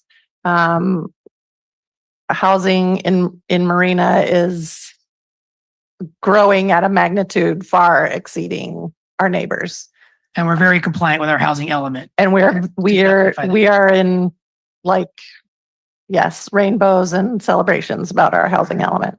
Okay, when we did our downtown plan, we knew that it might take 30 or more years before that plan is implemented on private property. Mhm. Do you see any reason in the next 20 years that this 5 acres of dirt, besides Marina Station, will find demand to get built? Or are you looking at beyond 20 years? We're looking as part of the general plan and the local coastal program, we are looking at a 20-year horizon. I don't have all of the facts and figures in front of me as far as economic details go. However, not to put Tori, our finance director, on the spot, but we are engaging in a retail study primarily for the downtown area that will help us envision Mr. Talon's property further as part of this retail economic development study that we're going to be embarking on. What's the schedule for that? We just initiated the contract for it, so we're imagining, it's probably going to be at least a month and a half, maybe a month out before we get the response, but it is going to look at a void analysis for what retailers are missing within the downtown Marina and also the full city of Marina, and give us an idea of what might be good to attract or what we could be missing in the area. And there is going to be a special focus on the area by the Walmart. Okay. So I'm done with my 5 minutes, but I think this is the Walmart parcel we're talking about is worth its own meeting all by itself, where the public is here and we get all the information that you develop over the next few months. And then we have this one meeting just to that focus. All right, let's go to Councilmember McAdams. Thank you, Mayor. So the minor suggestions, the changes by executive staff, I support those. And I just wanted to thank the neighbors who have been persistent and patient. For me, when we talk about this parcel, I don't necessarily see the harm in allowing the parcel to be considered by the Coastal Commission, included in the LCP as mixed use. I mean, that's still a crystal ball, right? So for me, we're still not giving permission for anything. We're just sort of allowing it to potentially be considered and go to the next step. So I think that would be a disservice to not allow that, quite frankly. And then, I hear this visitor serving and I read up about gateway retail, and we're really missing the mark in this area because we have like Denny's and a 7-Eleven, and we have a new Quick Quack car wash. Well, that's not really visitor serving.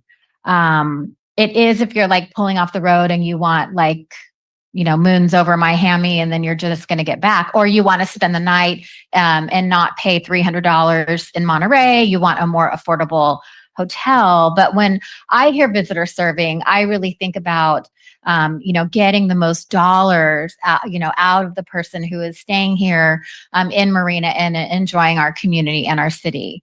And so for me, I don't necessarily see that vision yet for this visitor serving area. And I think that it's had a lot of time, it's had decades to become this visitor serving area, and it hasn't. So I support letting it just go to the next sort of, let's see what happens. And the Coastal Commission could say, no, forget it. We want to see visitor serving. And I know that that's very important to them, especially low income visitor serving is a priority of the Coastal Commission. But I do think that if we did not let that just move forward to that next step, it would be a disservice on our part to Mr. Talon. So that's where I'm at with that. Thank you. All right, thank you. And you're welcome to comment on other things next time around. Let's go to Councilmember Biala. Thank you, Mr. Mayor. I'm going to try to conceptualize some of the big picture questions first, Matt. So one of the things that we talk about Cypress Knolls is that we were always concerned about almost the tale of two cities. We have old Marina and we have all the new development. And that was a concern for everybody out in the public as well as up on the dais. How are we going to bridge that? And these kinds of options or alternatives, in your opinion, are we meeting that? I mean, is that bridge just about land use designations, or does it have to do with roads, or what would that piece of land, how could it be that for us? And are these alternatives that? I'll try and answer my opinion on that Yes. quickly, because I think it's really complex. Mhm. So first is, I think there's a lot of reasons behind and solutions to trying to unify, I guess, to use that term, to make sure that it is one marina. And I think those have to do somewhat with having places, gathering places for people to meet that the whole community feels are theirs. It has to do with transportation. It has to do with events, bringing people together. It has to do with marketing, and partially it has to do with time. And so I don't think either way that the land use that, I mean, first the land use proposes for Cypress Knolls is specific land, but broadly the land use map, I don't think there are significant number of changes in that map that are going to change the dynamic either way. And I think that change is going to have to come from other areas, like the areas I mentioned. Well, that gives me some food for thought then, because I was thinking it was more road connections and that kind I of stuff. think it is. I Could think be it that is- too. Yeah, it is definitely road connections, but I really think it's more than that. And Okay.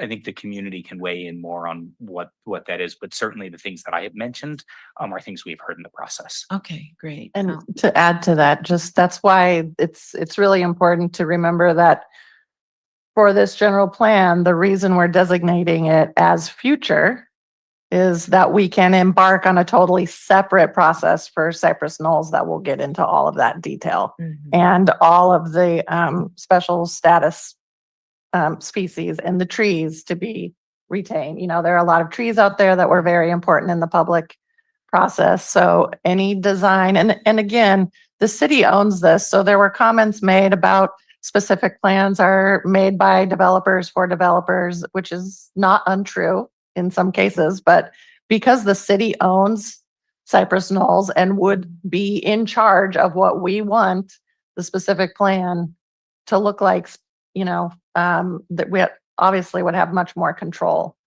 over how that gets rolled out.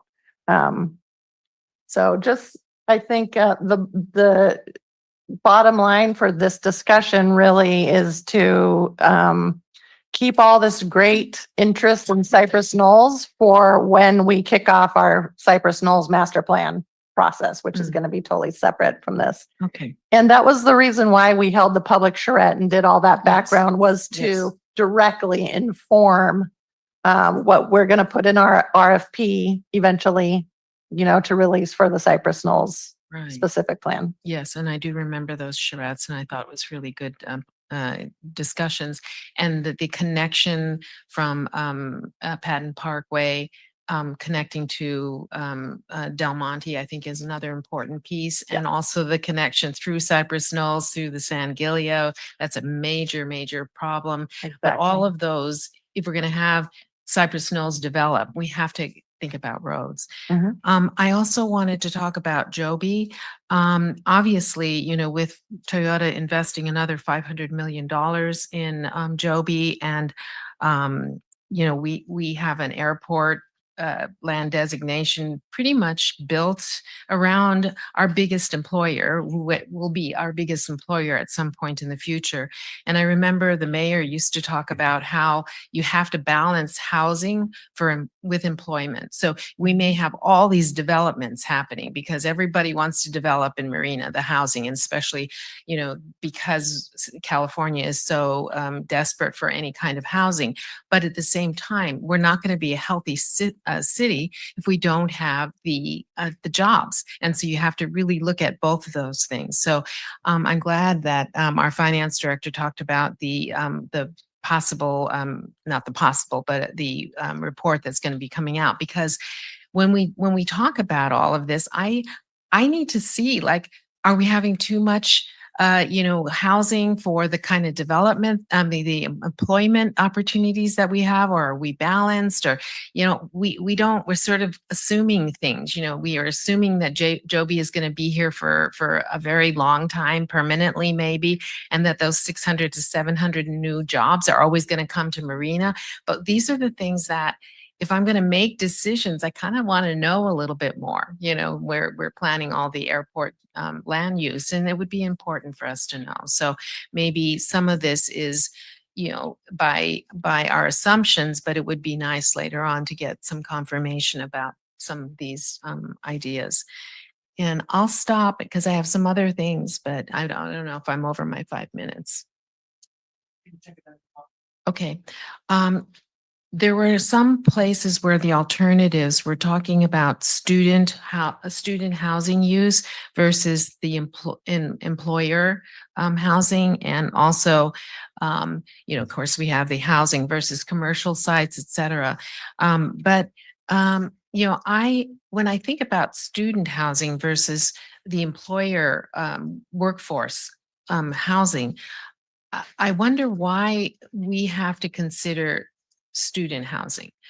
It feels like that the university has a lot of land themselves. And is this something that we need to be concerned about? I mean, I would rather, if you ask me, who do we want to build for, the workforce or student housing? And my thought is, why are we even considering that? Because the university has all that land and it's their, so to say, responsibility.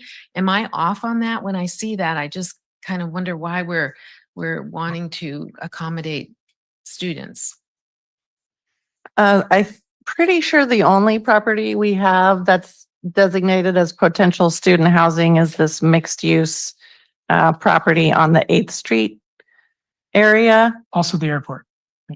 Oh, at the airport. Yes, Yeah, there correct. Mhm. The airport was something that was recommended that we study it, but there was strong opinion from the community that there not be housing there. Yeah, that did not make it to the preferred Okay. alternative at the airport.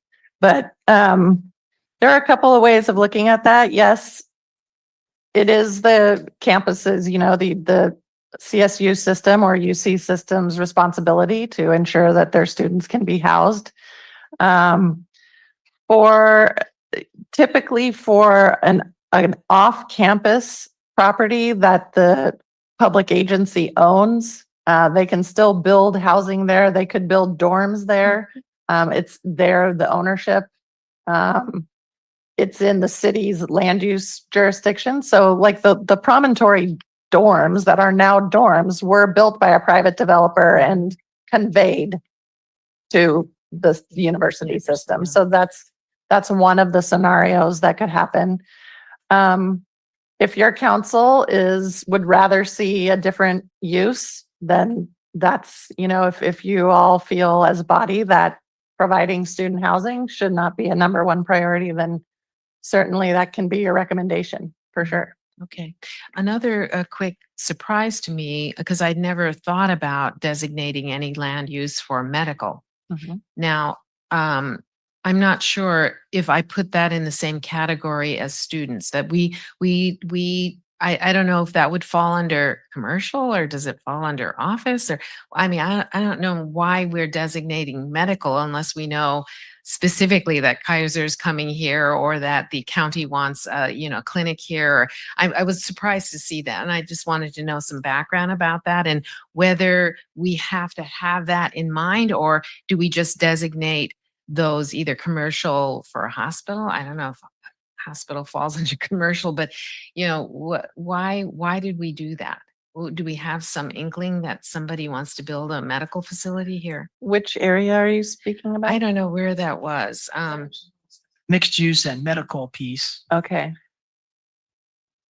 And that was more part of the vision of having that of potentially office or some sort of like medical research tech type of facility. I think it's maybe a little too heavy in the description of medical in there, but typically a medical office would fall under a regular office building. And the only time that you would really identify a real medical use is if you have a hospital or a clinic, which is not the intent of what's there. It's really intended to be more on the sort of the office and job. Okay. So we can clarify that in the Yeah, language. because that It's a threw good me point. for a You wouldn't loop. want to say medical complex without a true anchor. Yes. That's correct. And so I was wondering if I was missing something here that No. people are aware of that I I'm think not aware of. the verbiage in here maybe wasn't as clear as it could have been. Okay, thank you. That's helpful. And I'll reserve the rest. Yes, we'll come back. Let's go to Councilmember McCarthy. Thank you, Mayor. First, Matt and planning, thank you for this GPAC process. I'll be honest, my expectations maybe weren't as high as I had wanted them to be, just because it is so complex, right? And there's so many different stakeholders, and but what I've seen so far has been fairly impressive, and I've really enjoyed watching some of the deliberations at the GPAC. So thank you for that. My first comment is just Ms. Weiner's comment about the 8th Street area. Does that make sense to you, especially given all of the recent feedback we've gotten about the industrial uses there? Does it make sense to you to maybe take her suggestion? As the mixed use option instead of the light EIR, right? industrial? Well, or can we do both? Is it possible to do both in the EIR? Give us flexibility for both or no? We can do an alternative study in the EIR. It's a little atypical. Usually we want to focus on. Do an alternative. I think the recommendation, I mean, there's a use that is there now, right? That is industrial, and it would become essentially legal non-conforming for that use. And then so it would put limits on what it could do in the future in terms of changes to that. But you're sort of setting a message that you want to just shift to mixed use with that, which I think you can do in the general plan. Yes, so that's definitely a viable option for the general plan. Yes. Okay. And then moving on to the Beach Road Gateway Center, I'm really struggling with this one, and I feel like I'm always having to kind of understand the motivations for any opponent or proponent of change here. And so I guess I'll start with this idea that retail will never come there, and I'm curious: is it possible that that statement is a little bit also about finances? Is there some other alternative that would yield more return for the landowner than retail, which would make it more attractive? Or is there anything you can? Well, I don't want to speak for the owner on that too deeply into that question, but he has informed us and conveyed to us that he's had residential developers who fall off the hook, because residential use is not allowed right now. So what he's conveyed to us multiple times over the years is, in his opinion, and he stated it tonight, in his opinion, the only thing that will develop there is a multifamily with some commercial as a mixed use project. Okay. And I won't put you on the spot and ask you in the form of a question, but I'll just make this statement that I would assume any retail would come for the right price, right? Like we could probably have 20 stores there tomorrow if it was cheap enough, right? So at the end of the day, it's a financial decision for any landowner. And it's not that I don't want that landowner to make, a good return on their investment. But I think that that's something the council has to consider, is what are the motivations for any landowner? I would love to have my property, quite frankly, rezoned to something that I could sell for much more, right? Like who wouldn't? So just to the council, I think that's something that we should be thinking about. I know the California Coastal Commission has always favored these visitor serving uses, and I think that's changed a little bit. I think they've been more open to housing. I haven't really kept up with all the changes in state laws, but are there state laws that exist today that would give that landowner by right the ability to build housing if it was maybe affordable? Or this is very interesting, and no one would expect you to keep up with all of California's housing laws, because don't look at me.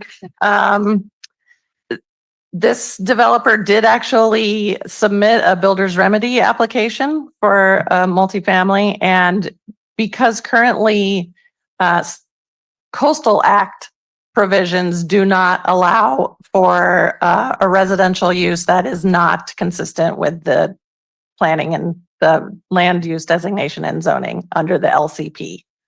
So if this was not in the coastal zone, perhaps his builder's remedy application would have gone forward. But right now, and this will probably change through the state legislature, but right now, because it's in the coastal zone, that overrides these other state laws that allow housing by right. okay, so similar question: if the developer just hypothetically was to sell the land to NPUSD, could then NPUSD build housing there?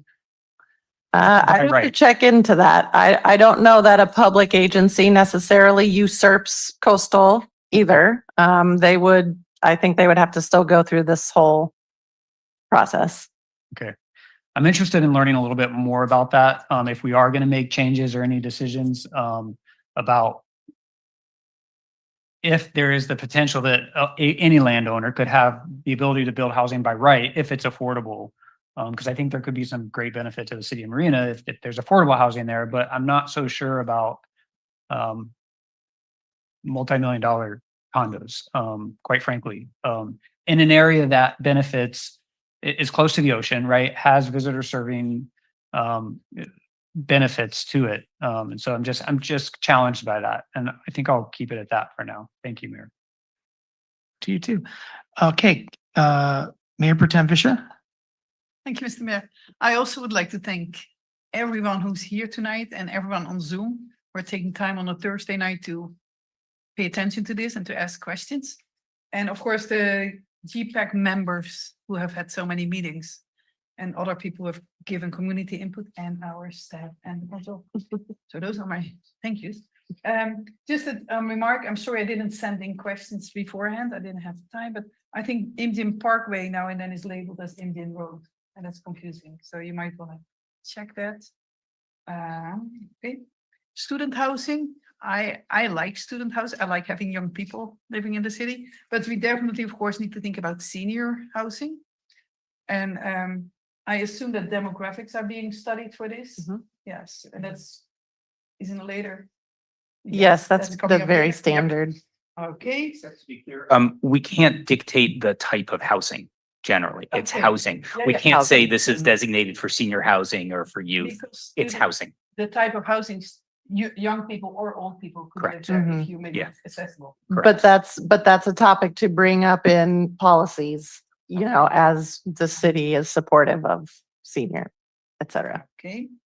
Yeah, 8th Street, I do have a question. So if it will be changed to mixed use, that would mean that Los Animas would become a legal non-conforming business. I finally remembered the term. Yes. Yes, it's like the card room. Yes. Okay. Mhm. And it is complicated. So Cypress Knolls, I think what's confusing for us, me, is we will approve a map, but the map shows blank areas for future specific plans. So the alternatives that we're looking at are just concepts, Yes, that will feed into the future. but we don't need to worry about. Well, I mean, there are some parcels in that larger area of change outside what we consider the city-owned Cypress Knolls that are part of this. Because you did say we don't want big changes afterwards, so we do need to look at the concept, the alternative. Yes, the two points to make with that. So the first is that, as Allison said, it's not just the Cypress Knolls. Yeah. It's a larger area. So there are land use designations that you should look at and get feedback on tonight about whether you agree with that direction. The second is that the value of doing the different diagrams is to keep pushing the process forward rather than just have a blank slate. We want to give some direction in the plan about what the council and the community vision is for the area, so that when the specific plan starts, they're not starting from scratch, they're starting with concepts. Thank you. So this is the right moment for me to make a comment about 3rd Avenue not lining up with Marina Heights Drive. Because I would suggest to make that a real intersection. That's a detail here, but so it's confusing how detailed we need to be or not. Yes.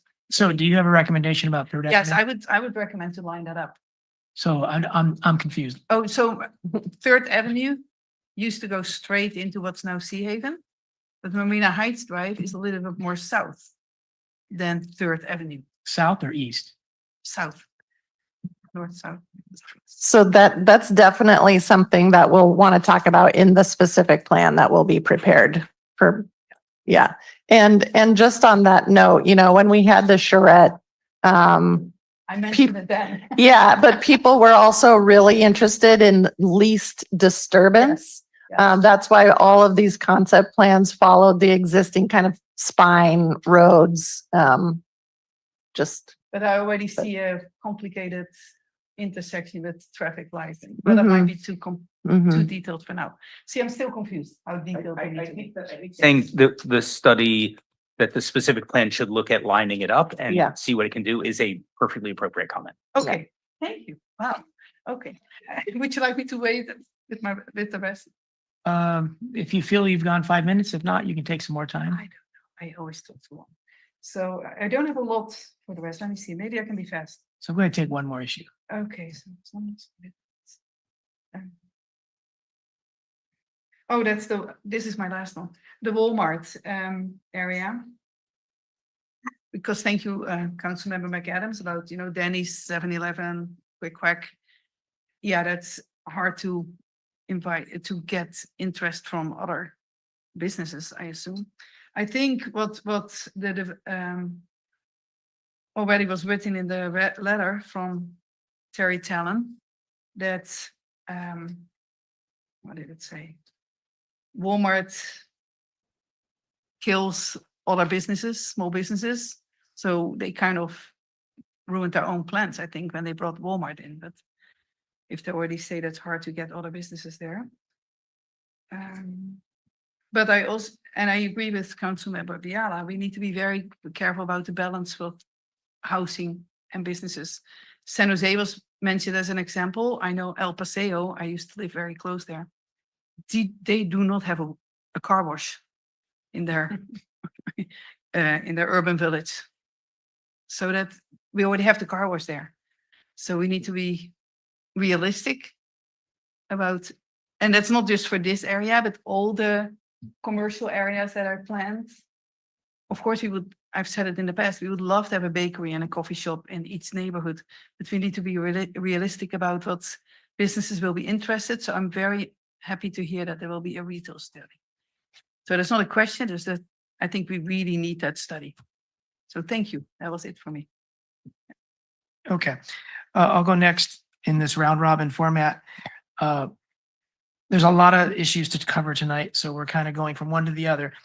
The issue I want to talk about now are the meat of the matter tonight, I think, is staff wants us to approve some maps as far as continuing their progress. So I'm looking at a draft land designation map. Is this an important map? And is this one that you want us to provide comment, go forward, change before you go forward, that kind of a thing? Yes. Okay, so this map is a lot easier for me to swallow than these concept maps.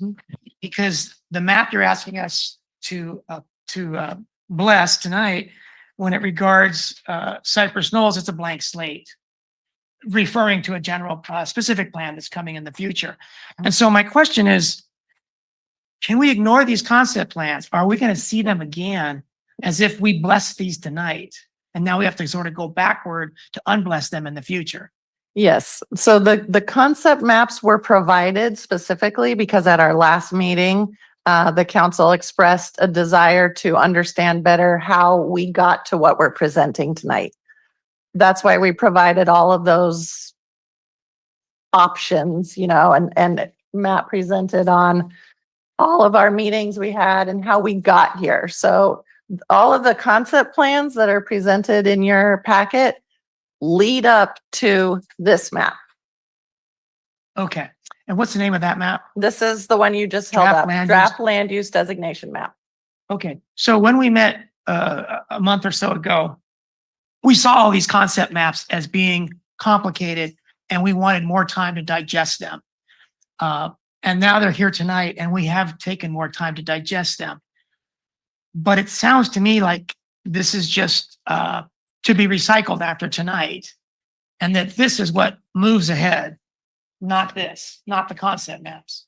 That draft land use designation map will become our regulatory map if that's the direction we receive from the council tonight. So Okay. that is the map that will move forward and the EIR will start based on what we see there. Okay, so I'm Yeah. not concerned about Cypress Knolls anymore tonight, given this map. I was concerned at the concept map level. When we go to the 8th Street parcel, there's still several colors there, and being colorblind, it's hard for me to connect them to the key, the legend. But on my question regarding the 8th Street area, there's 4 or 5 designations there. And I think the concept you want us to agree to tonight is that these are the kinds of uses that can happen, that you're suggesting for this property. Whether they ever happen or which areas inside these parcels it actually does happen is a question.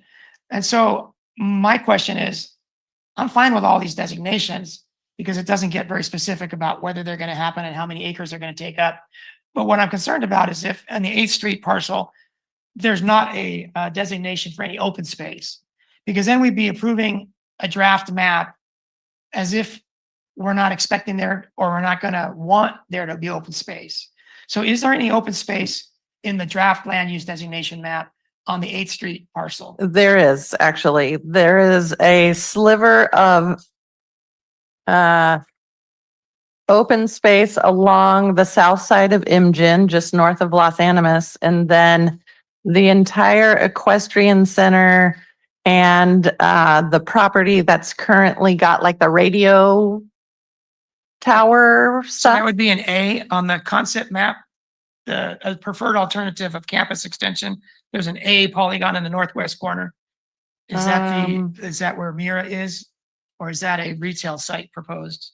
Let's see. Is it A, page 32 of 36? it's the neighborhood of A, but it's not shown as open space on any of these proposed concept, these three concept things. Okay, and then what's that blurry color to the northeast of the existing stable polygon, which is almost white on the concept map? That's open space. Okay, so there's open space to the northeast of the stables, and I guess that's open space due west, adjacent to That California is, Avenue? that's parks and recreation. Okay, parks and recreation, so that's similar to open space. Okay, great. Yeah, Okay. we're gonna put up this map for us all to see.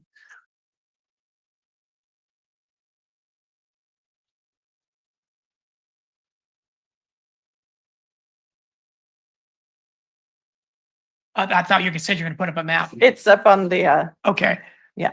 So what is that parcel right below that capital I in Imjin Road? And I think that's where it's supposed to be Imjin Parkway, what Elizabeth. that Yes. is, that's currently neighborhood commercial shown on there.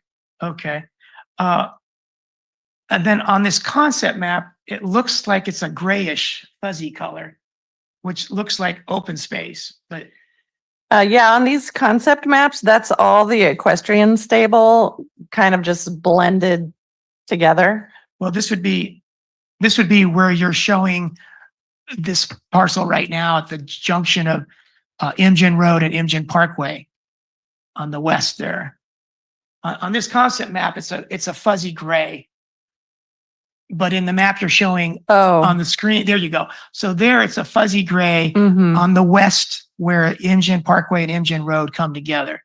So what's that fuzzy, well, to my eyes, gray? What's that color? Or- It's, It was actually nothing. yeah, it's nothing. Nothing. It's undesignated. It was undesignated in that map. Again, these are trying to get concept ideas that then get to the specificity in this map here. Okay, so it was nothing in that map, but in here, on this map, it's some kind of development. I forgot what you said. Neighborhood. Neighborhood commercial. So it's this parcel here on the screen. I don't know if you all can see the cursor. Okay, so why was it fuzzy in the other one?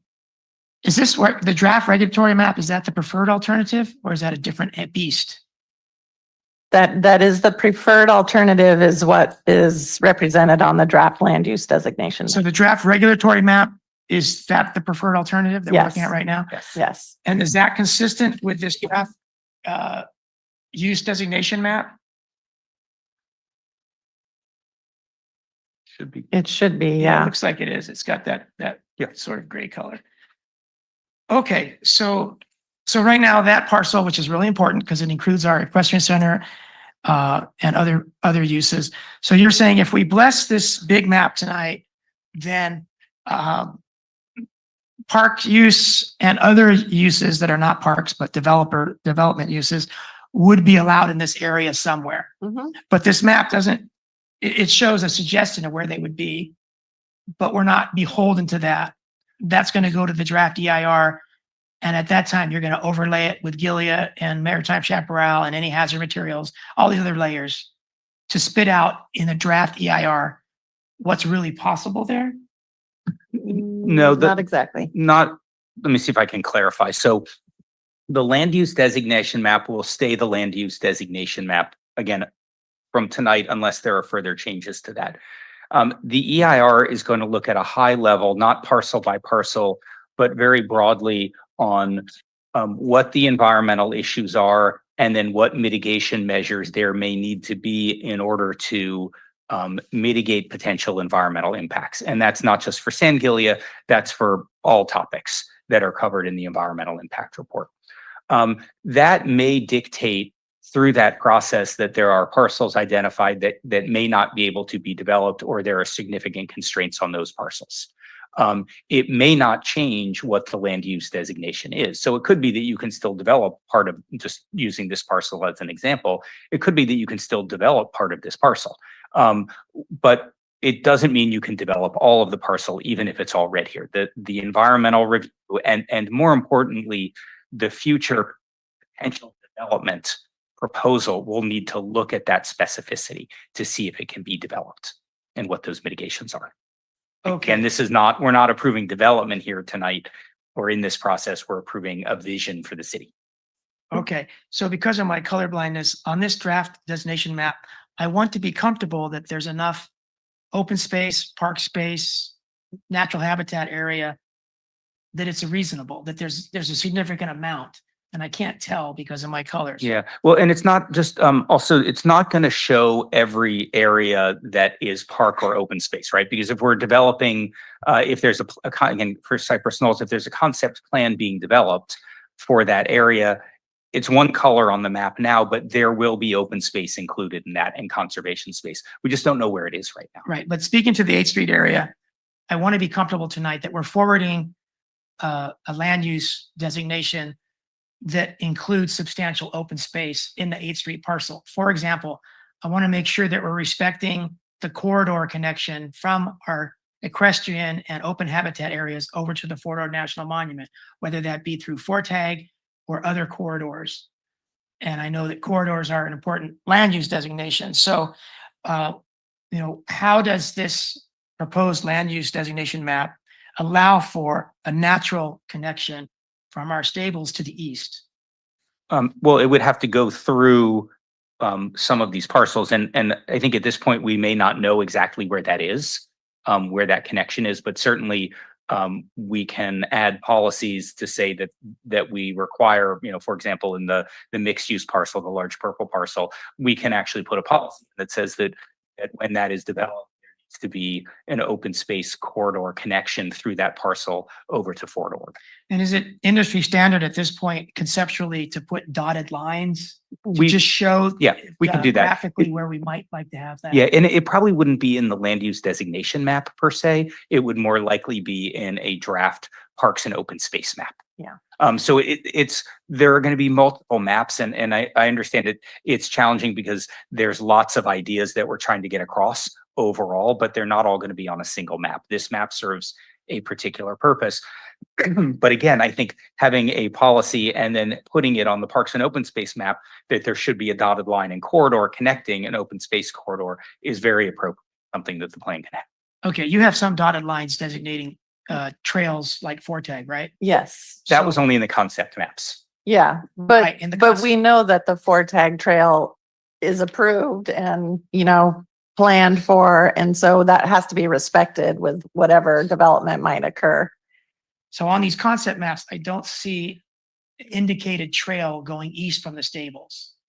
Yeah, that's correct. It's not on there. We didn't put every, there was only one that we put a potential trail through at this point. Again, it's, and the only reason that was there is because those were approved for tag, so we didn't want to leave those off.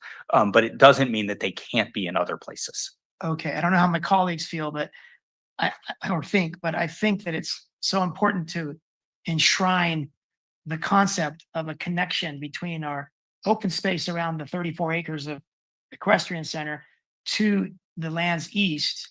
That to me, a draft land designation map without that might be lacking. And in the concept maps, there's dotted lines for trails that we respect. And so I'd like the draft land use designation map to have a trail that's going east, unless that's inappropriate.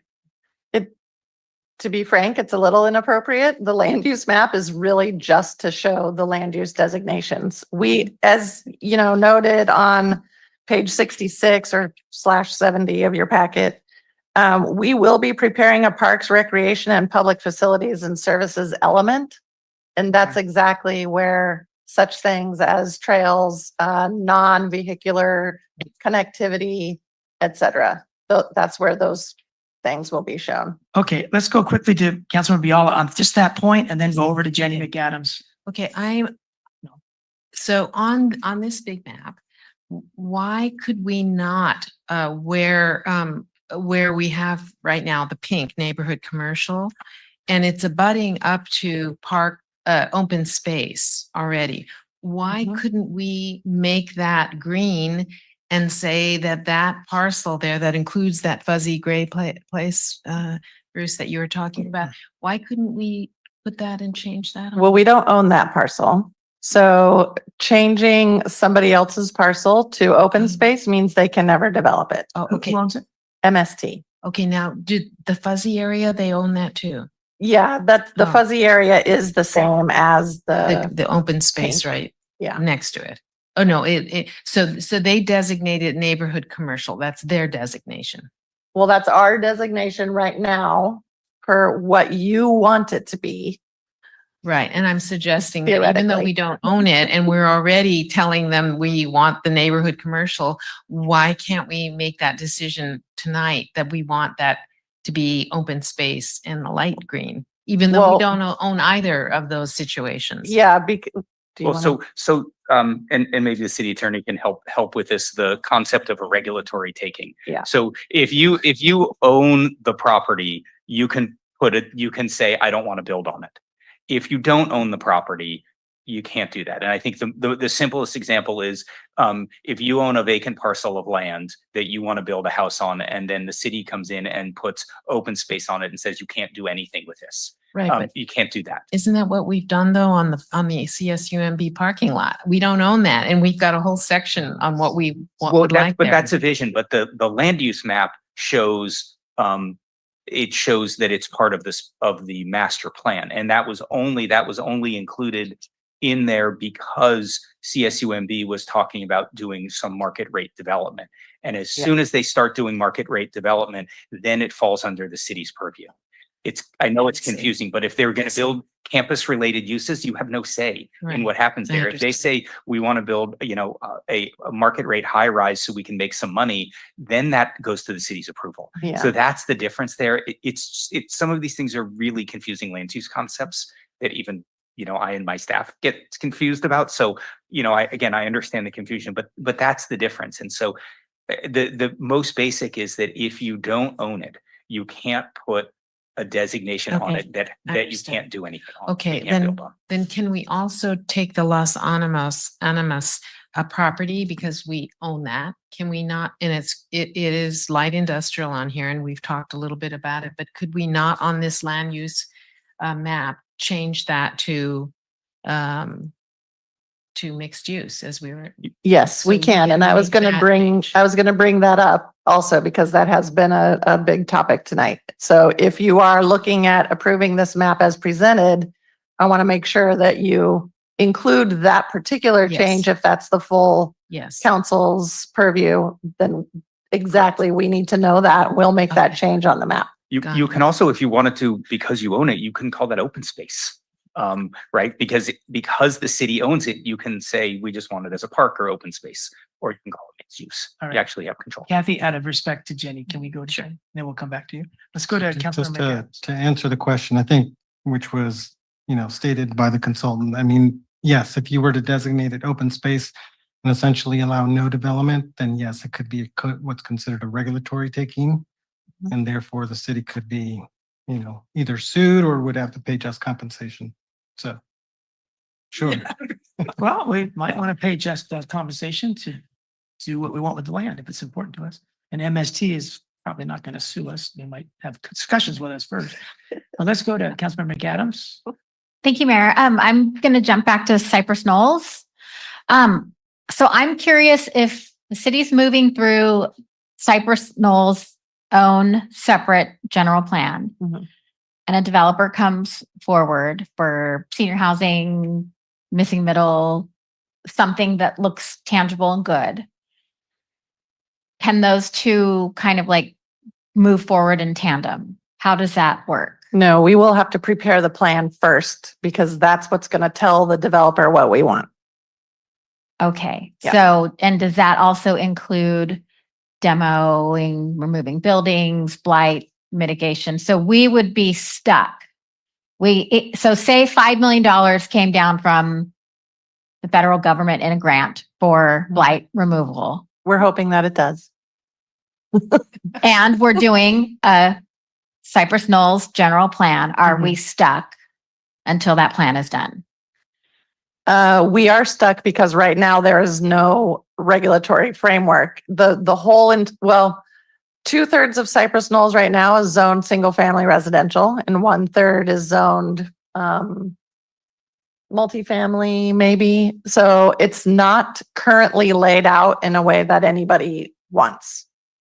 So I don't, not to speak for the council, but I don't think if a developer came in right now and said, I want to build out to the existing Cypress Knolls, I don't think that's what anybody wants. So we want to take the time to go through this process we're doing right now in a little bit of a smaller scale, specifically for Cypress Knolls to lay the groundwork for what Okay. the residents and the council really want to see there. Okay, I think you hear where I'm going though, is because I have heard that staff is, been in pursuit of grants for blight removal. So Yes.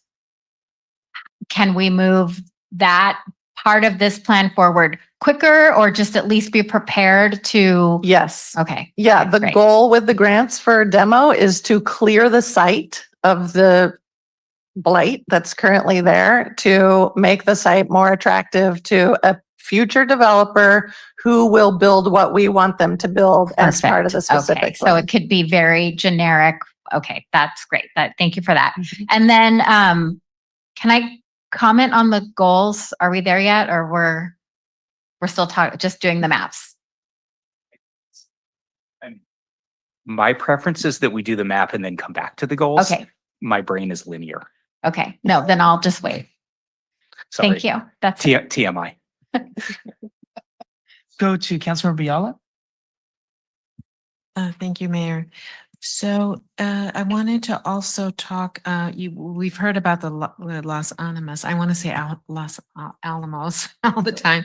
But so we have that, but also on that, the executive level recommendations was the East Campus annexation.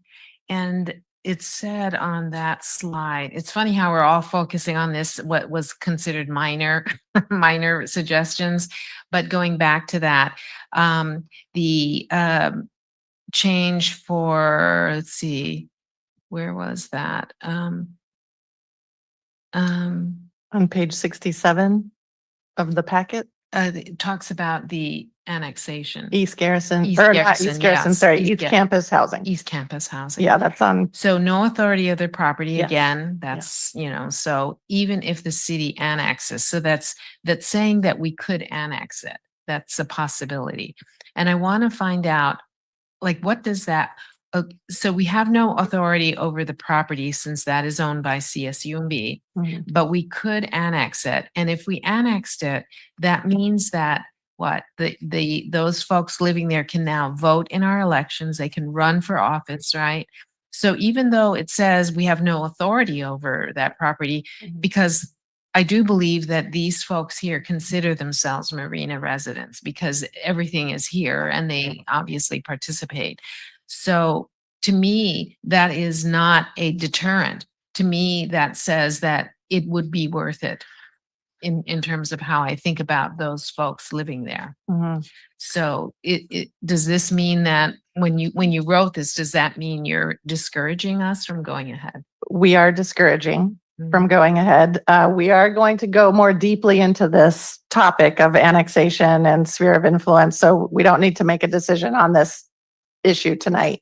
But there are very specific rules in annexation law that we have to deal with LAFCO where the entity proposing to annex outside area, there has to be a fiscal neutrality aspect meaning we're going to get revenue through property tax from that area that's going to offset, which we would not get any. So it has to offset, fire, police, public works, yada, yada, all that stuff. So we're when we come back, we'll have more detailed pros and cons about all of these 4 areas. Okay. But the city has to have a fiscal benefit, or not necessarily a benefit, but it cannot be a negative. Okay, got So it it. has to be at least fiscally neutral or beneficial to the city. Okay, very good. Also, just in regards to Terry Talon's property, and he would like to have housing of some kind. But we also have to respect the fact that we have huge developments that are still ongoing for housing. We have phase 3 of the dunes. Sea Haven is still doing their early phases. Then we got Marina Station breaking ground already. So all of those parcels are developing housing. And of course, each of them have the 20% affordable. So if we were to consider that change from commercial to mixed use or residential, we don't have the ability to designate that the type, right? Except for the 20%. So it may not be, it may be more competitive to the things that are already going on. Unless he said, I'm going to develop all affordable housing. Right. That we might consider that, but he Yeah. probably wouldn't want to do that.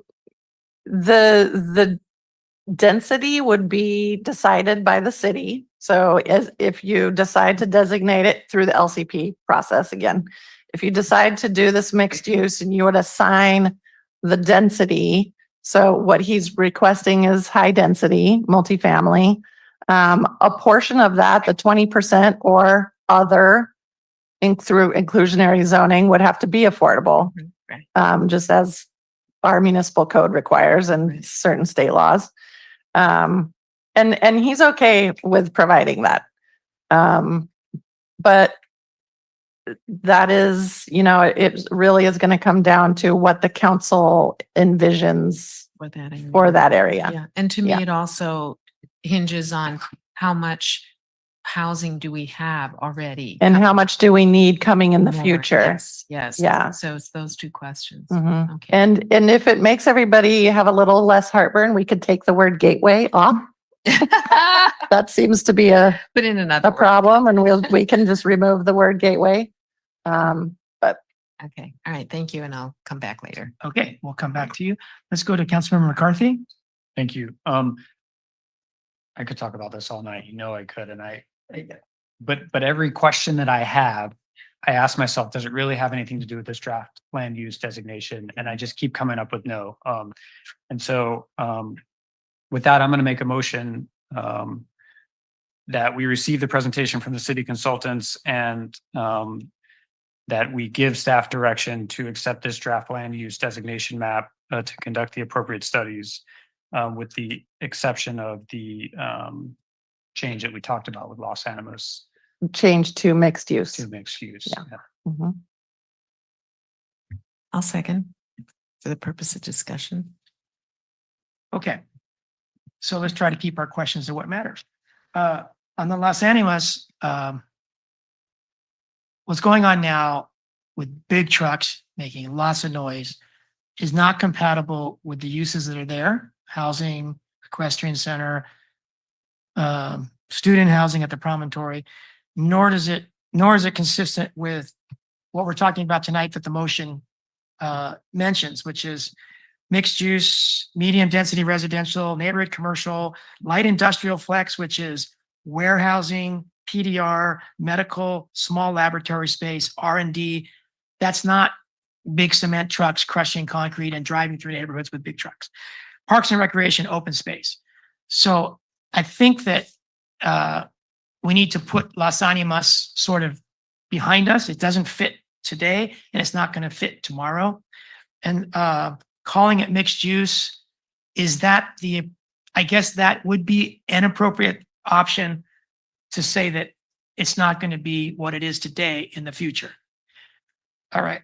And then later we're going to decide how soon to make any change, but that's not for tonight, right?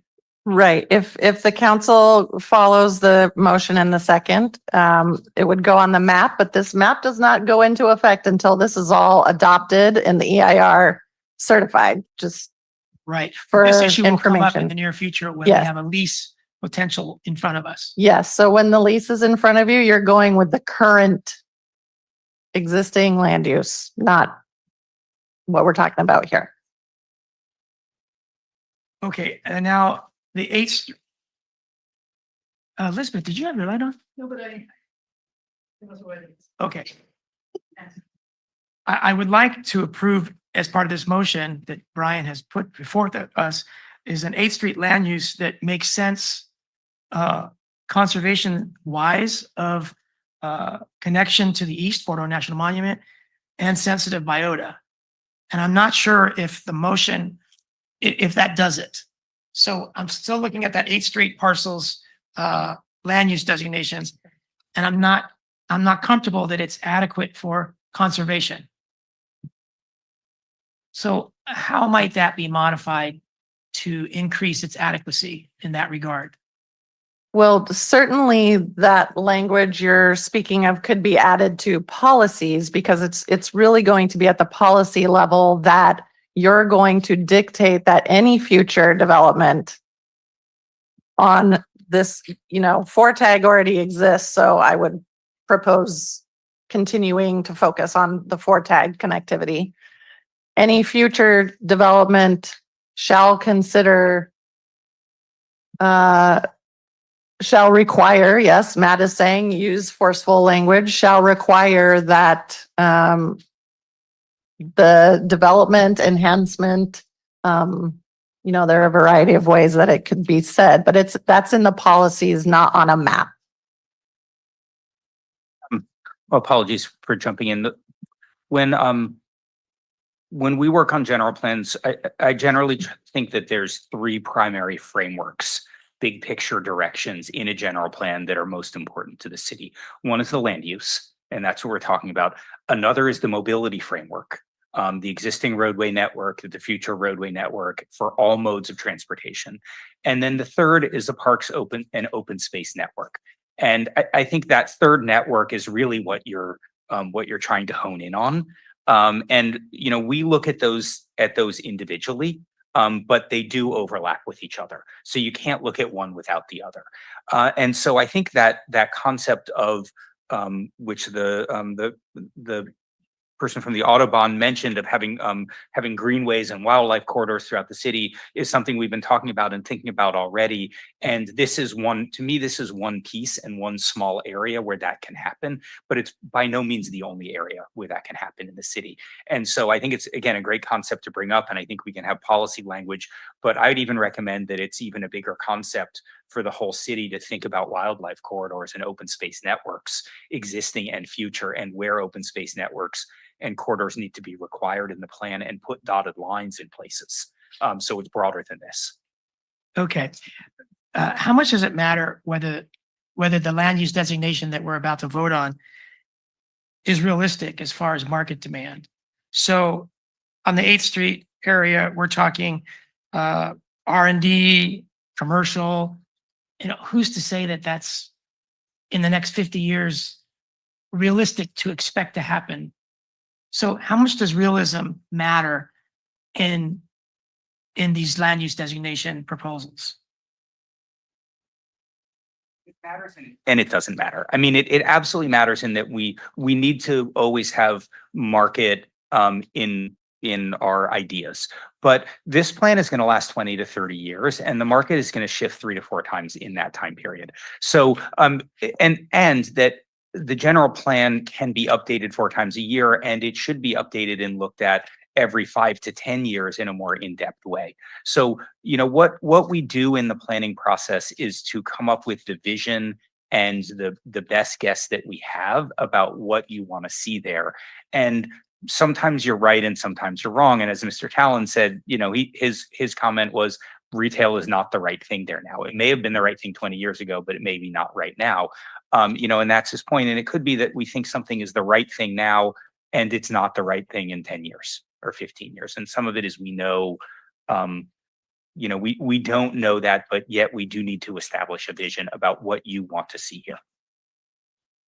Okay, green cemeteries, it sounds like a crazy idea, but of course it's coming. And it's proposed here as an option for 8th Street. I'm wondering if there's a place for that, not on someone else's land, because who's to say that UC is going to want to put in green cemeteries? But is there a place for that in the 188 acres of Cypress Knolls? And what would that be? That be open space, or what would it be considered? That we can put in as a policy of something to look at in the specific plan process. Yes. If that's an idea that you want to explore, this is the opportunity to say that the specific plan should explore that. Okay, I think it would put Marina on the map in a new way. I mean, a new, I don't know what you'll call it, an attraction, but it might be. I mean, you probably would get people that want to come see it, right? Because they're thinking of doing it themselves when they hear about the laws changing and all of that. But I think it's a futuristic, realistic, sustainable use of land rather than doing it the way we've always done it, which doesn't make a lot of sense in some ways.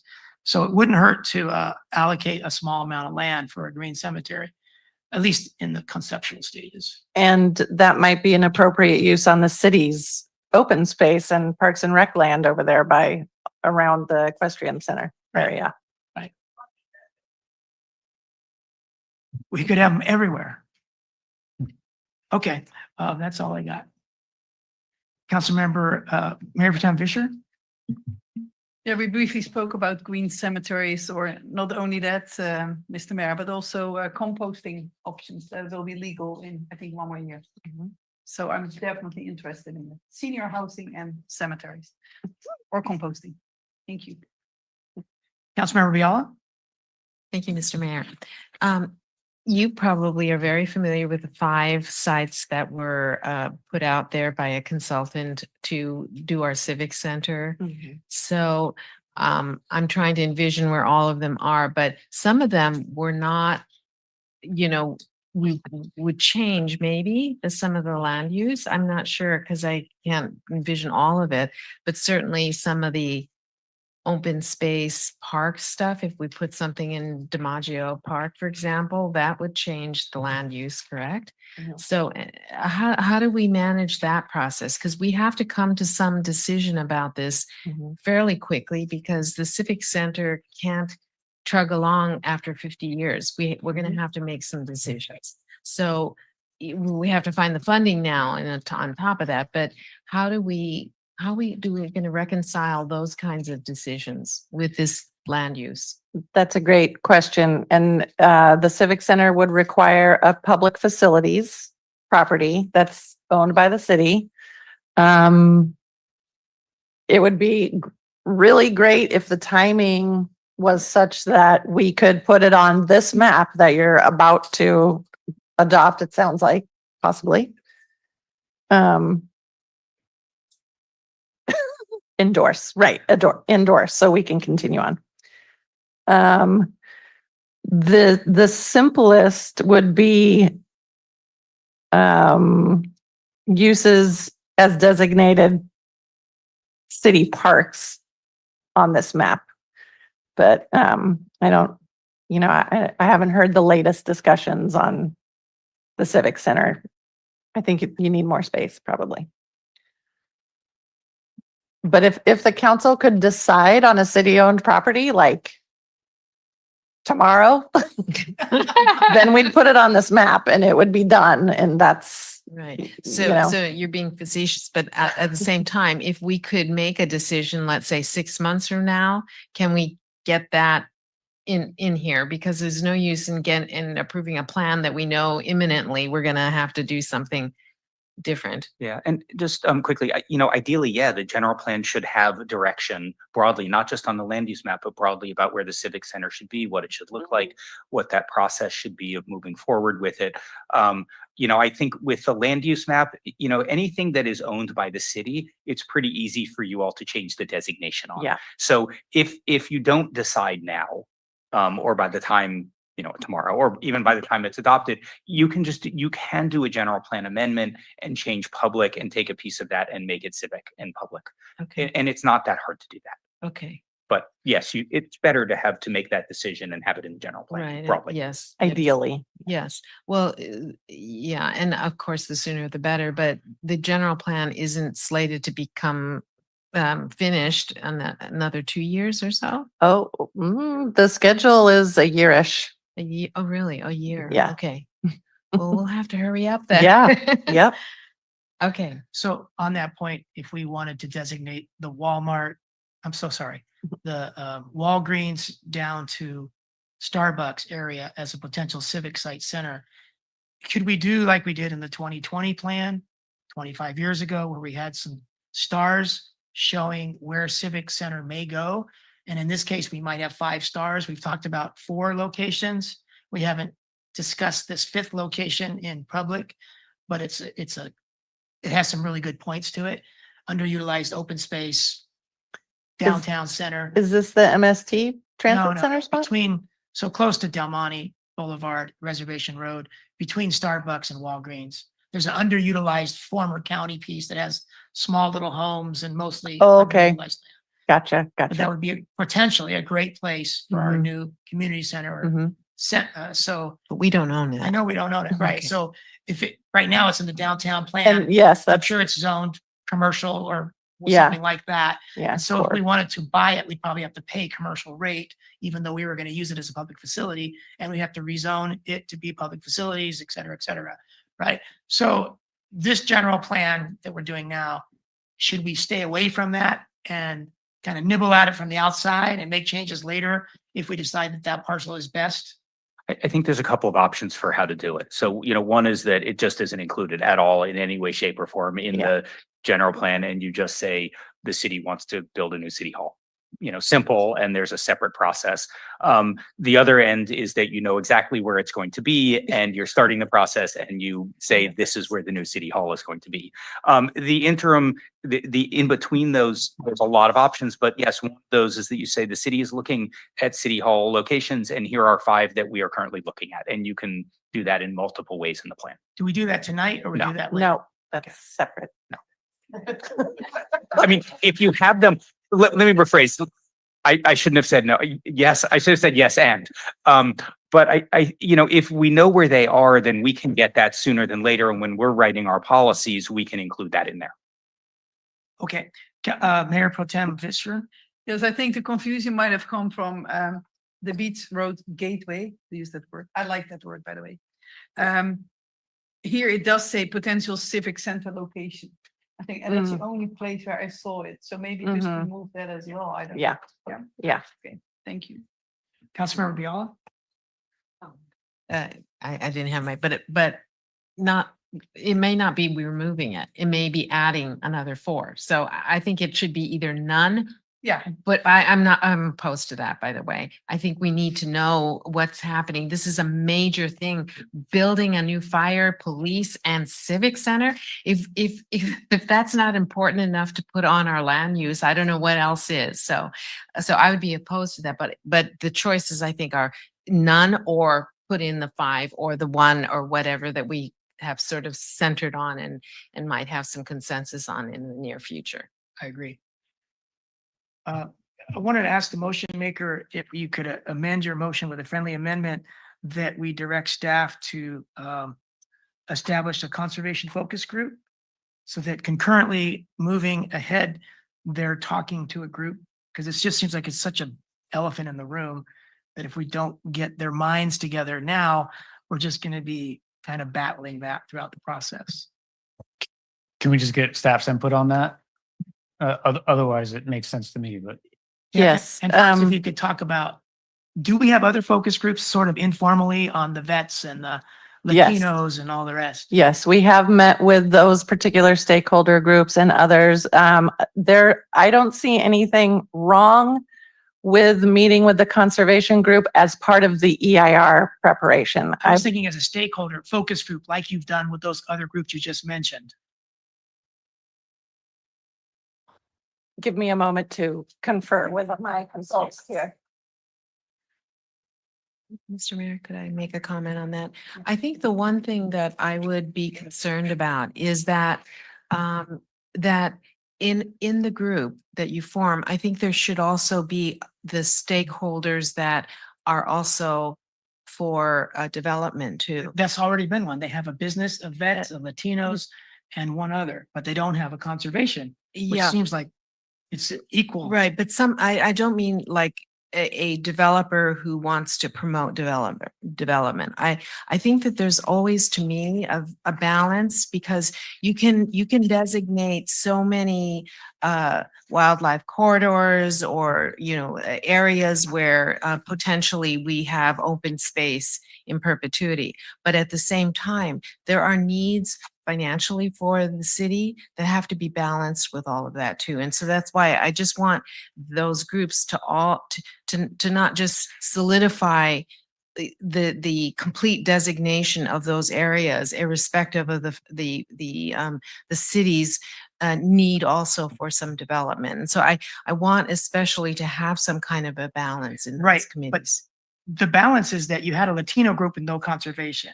You had a veterans group with no conservation. You had a business owner group with no conservation. You had a cultural and religious group with no conservation.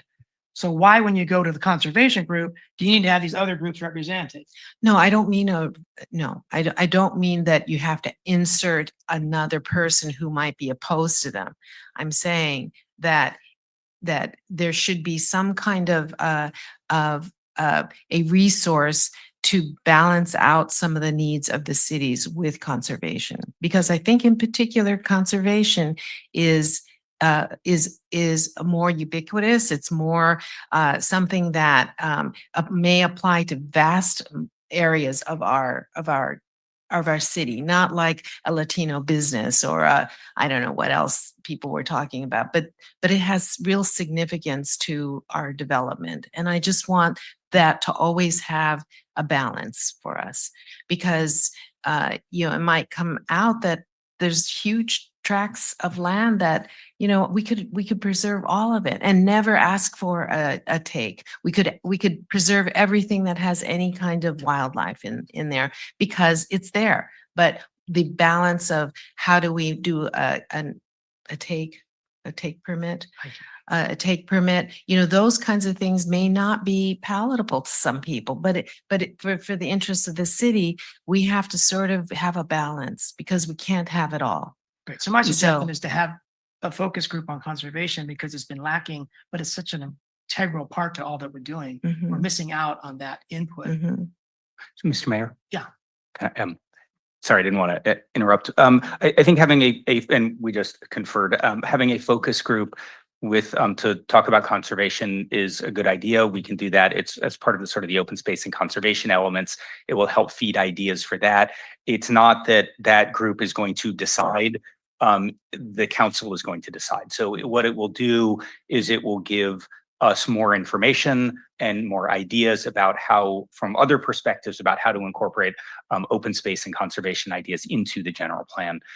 The one thing I did want to point out is, we had some of these focus groups with vets, with Latinos, and that was really because those were groups that we hadn't heard from in the process. And that was the business focus group was kind of at the beginning for the economist on the team to really understand the local economy. And so that was his method, his team's method of doing that.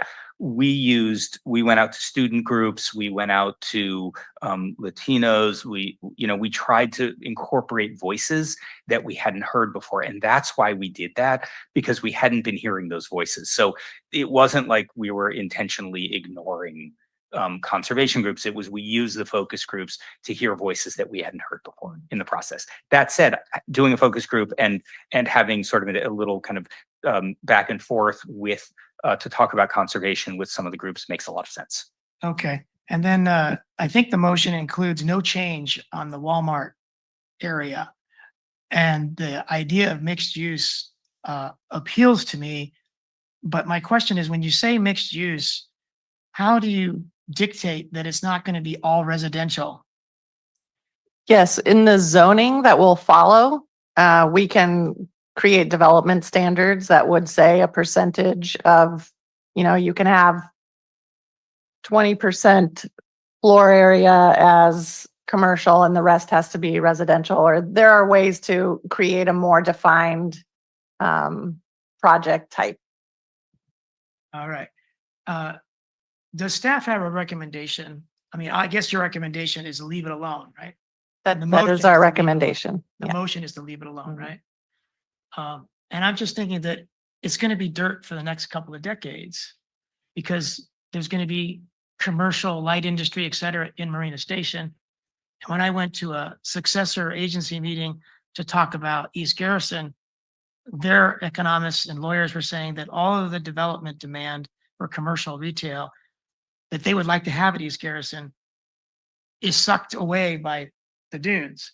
And we're hearing the same thing from Walmart. And so I just don't know that in this general plan phase, we're talking about 20 to 25 years. It just looks like the past 20 years are what's going to happen in the future because retail is in a weaker position and will forever be weaker and weaker in the future because of online competition. So I just don't see the marketplace changing in the next 25 years. So if we want dirt, we leave it there as regional gateway, whatever it is.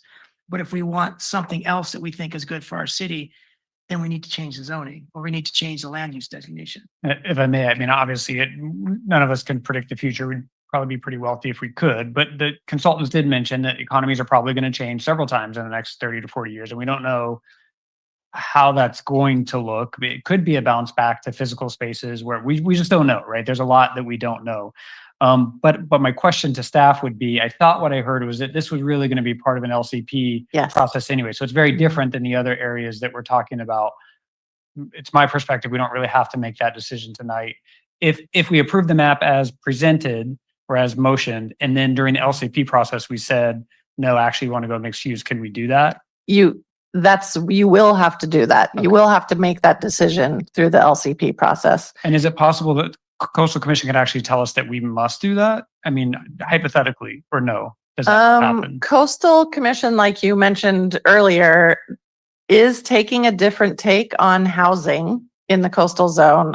Typically, historically, they've been very pro this visitor serving commercial style of zoning and general plan, but they are getting pressure from other parts of state government to be more flexible and a little bit more supportive of housing in the coastal zone. They're not going to change the Coastal Act necessarily anytime soon, but they are being on a case-by-case basis. They are being more flexible about allowing individual LCP amendments to put housing, higher density, preferably lower cost housing in formerly commercial parcels. So for me, Mr. Mayor, if I may, I think I'm still at wanting to see that economic viability study that I think was talked about, and really understand the data, right? I mean, because I'll be honest, I don't know. I don't know if retail is any more beneficial than housing in this space, and I don't feel like we've received any data from staff through no fault of their own. The studies just haven't been done yet. If I might interrupt on that topic, actually, we did have our economist subconsultant did do a very broad overview of, economic forecasting, more or less, and did not recommend a change on this property. And also, by the way, hotels are allowed, so it's not just retail necessarily. The way that this is proposed right now would also allow hotels, just as another use type. Well, I think we should think at a different meeting what we really want for that parcel. So earlier there was a suggestion to have a meeting just focused on that parcel. It's important enough to have a meeting on it, consider all these options. And I would recommend that be part of the LCP. Because we will be embarking on much more engagement coming up soon on the LCP. Okay, so are you okay on the friendly amendment for the focus group? Absolutely. Okay, and did I second it? Who seconded it? Did the second hold? Okay. Councilmember Yala, and then we'll go to McAdams. So, on the Walmart property, I really would like us just to hold off until we get the report and then also make the decisions at the LCP review. I mean, I don't have enough information to support a change at this point. So to be clear, you would recommend just leaving it as is? Yes. And I don't know if we don't need to make up anything. It's already part of the motion. To leave it as it is. Okay, great. Thank you. Mayor Pro Tem, I think you have the last word. I love that. Just to throw in another option, I know we don't own that parcel, but I thought that might be a good location for another fire station north. Just to put another star on the map and just to complicate things, but I know we can always change things 4 times a year, general plan and zoning, and so we don't need to but just to think about, there might be other options for that. That was one of the conceptual uses in our staff report, right? Was it? No. Yeah, for the Walmart parcel, did it say public facility or something? No. Well, I thought I came up with it No, myself. no, it wasn't on there, Mr. Mayor. And if we're gonna think about that private property becoming part of a civic, I mean, it would be also the other parts to the civic. Oh, center. yeah, somebody 'Cause it's big enough suggested for the it. civic center, and I just thought about owning. Right, but if only you're gonna do fire. that, we're gonna go through buying the property by I whatever. only thought that- about fire station. Yeah, but we might as well say that that's another option too. Why not? Okay, staff, do you have what you want when you think about our motion on the floor? Mayor, sorry to interrupt again to workshop. So after we have the vote, can we spend some time if there's comments on the goals and sort of policy directions? Just want to make sure we're not going to forget about that this evening. Yeah, and also the public asked earlier if they could have another round. How do we feel about that now, going to public comment? I would suggest if we do, that we wait until after we discuss the goals and stuff, because otherwise they're not gonna have.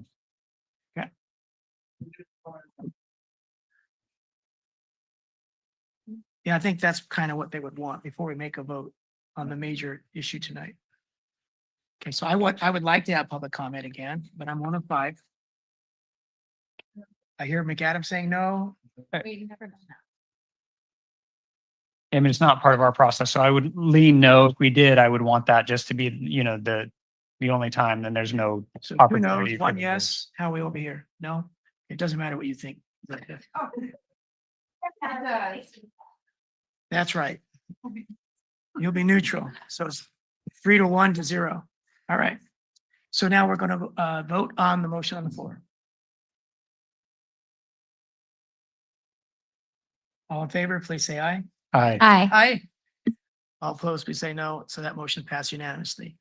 Thank you, everybody. Now we move toward the goals and policies. Just to very quickly tee this up, you have the goals and policies. You had them in November. These are not really the goals and policies that are going to be in the general plan. They are our first cut at them so we can get some high level feedback. And so what we'd like is, are there any topics that you feel related to land use and community character that you don't see here that you want to include? And is there anything in here that shouldn't be in here now? And again, even if you have topics that are front of mind that you want to make sure they might be tangentially related to land use, that's fine as well. We'll make sure to put those in the right buckets in the general plan.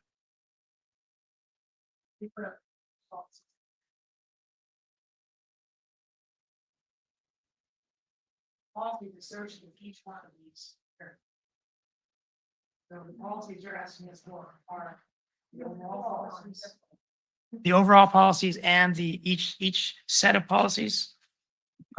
Just what we want feedback on is just very broadly all of, anything related to all of those policies. We don't need to walk through each one because we are going to continue developing those as we work on the general plan. And so these are the goals, the topics. Handout, your staff report should have the details below that. I can potentially pull those up if needed.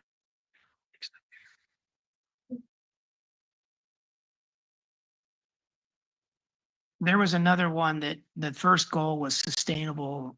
Well, I guess this is it, growth and sustainable infill. One, yep. So to me, sustainable infill at Cypress Knolls, the equestrian center, all those areas we've been talking about tonight includes conservation of, all kinds of a balance, right? Of development and conservation, but enough conservation that Gilead is sustainably going to survive in Marina for the long run, maritime chaparral, et cetera. Is that what's meant here? What does sustainable mean in this case?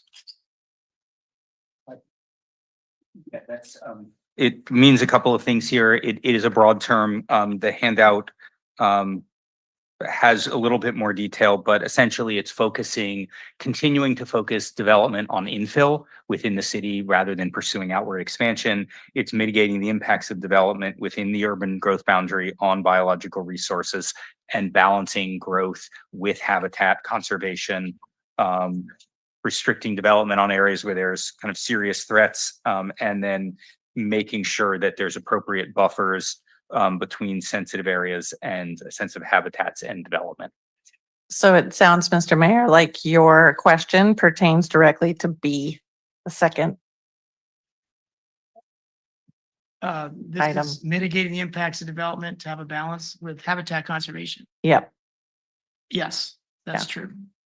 And then requiring this is goal number 2, I guess. It includes requiring parks, open space, tag, other greenways, which are going to be consistent with where these rare plants and things are. They kind of go together to kill 2 birds with 1 stone usually. Correct. But you're asking us for any changes, right? Yeah, just if there's anything missing, any kind of anything that you, again, really felt like is a topic that should be in here that you didn't see. And then you, with the draft general plan, you're going to be able to look at all of this in detail. Okay, let's go to Councilmember McCarthy. Thank you, Mayor. So in all my time on planning commission and the council, one thing that you've heard me talk a lot about is this concept of balancing density with healthy outcomes of individuals. And I call it the have your cake and eat it too concept, right? Because I think you can do both, but I don't think that we do both very well all the time. As someone who grew up in extremely high density housing, I understand the mental and physical impacts that has on one's body. And when you can't afford to live in something that is larger, I think that is one of the biggest just disparities that is really unfair to individuals that don't have the means. So I don't know how you build that into a goal, but I think of things like making sure that high density projects have more than ample outdoor space, right? Which I think actually goes hand in hand with conservation to some extent. Being next to parks, all of these things that our wealthier neighbors enjoy and that benefit their mental and physical health, making sure that those living in dense housing enjoy those concepts too. So again, don't know how you really formulate that into a goal, but super important to me. And I'd like to see it maybe. I think we will go very in depth on those very things in the environmental justice and healthy communities element. Also, we can have some language in the land use element, but we will be looking very much into those types of issues as we get into this other, further on down the line. That's already a defined element that we'll be preparing. And I should just say too, that I don't think this is opinion. I think it's fairly settled science, and we saw it in COVID, right? We know that people that live in denser housing have health outcomes that are not as ideal as their neighbors. So that's my understanding. So that's it from me, Mayor. Thank you. Right. Councilmember McAdams. Thank you, Mayor. So for me in general, I thought the goals were really lovely. And they really reflect like the compassion and care of our community. And some of them, actually a lot of them, staff is already doing. So thank you for being inspired and already, implementing. I think they're very attainable. And so I appreciate that. So goal 2, H, I'm going to put Miss Hannah on the spot. And so that's with regards to making sure that the developers are sort of paying their fair share. I've sort of heard that the city was looking into, revamping or upping the developer impact fees. And so when we go through the general plan, like I think about obviously, the ballot measure that we just went through. And so can we include police and fire, public safety into the developer impact fee as separate fee, a real estate tax transfer? I don't know, something. I know that some things would have to go to a vote of the people, but just to sort of be mindful of that, so we can just get those extra revenues and make sure that the impact fees are, or the community impact fees are, sort of up to date with inflation, et cetera. So that was something that caught my eye and I think is was very Yeah. helpful. I think that goes into kind of a more granular look at this ensure new developments pay their share of additional public service costs. The way to get that is through the impact fee study, not through general plan goals and policies, because these are very high level. So this goal and policy would say, the city is going to do everything we can to make sure that we are collecting appropriate fees for all developments. Our impact fees are up to date, but the actual preparation of the study or whatever is going to be, Check in the dollar amount and all yeah, that that's stuff. going to go through finance and you guys will have to approve it. And Of course. Yeah. Okay. But yes, but I did appreciate seeing that because I do think that was a takeaway from what we're experiencing with the level of our infrastructure and public safety buildings and Yeah. sitting in the trailer and stuff like that. So thank you. All right. Councilmember Biala? Thank you, Mr. Mayor.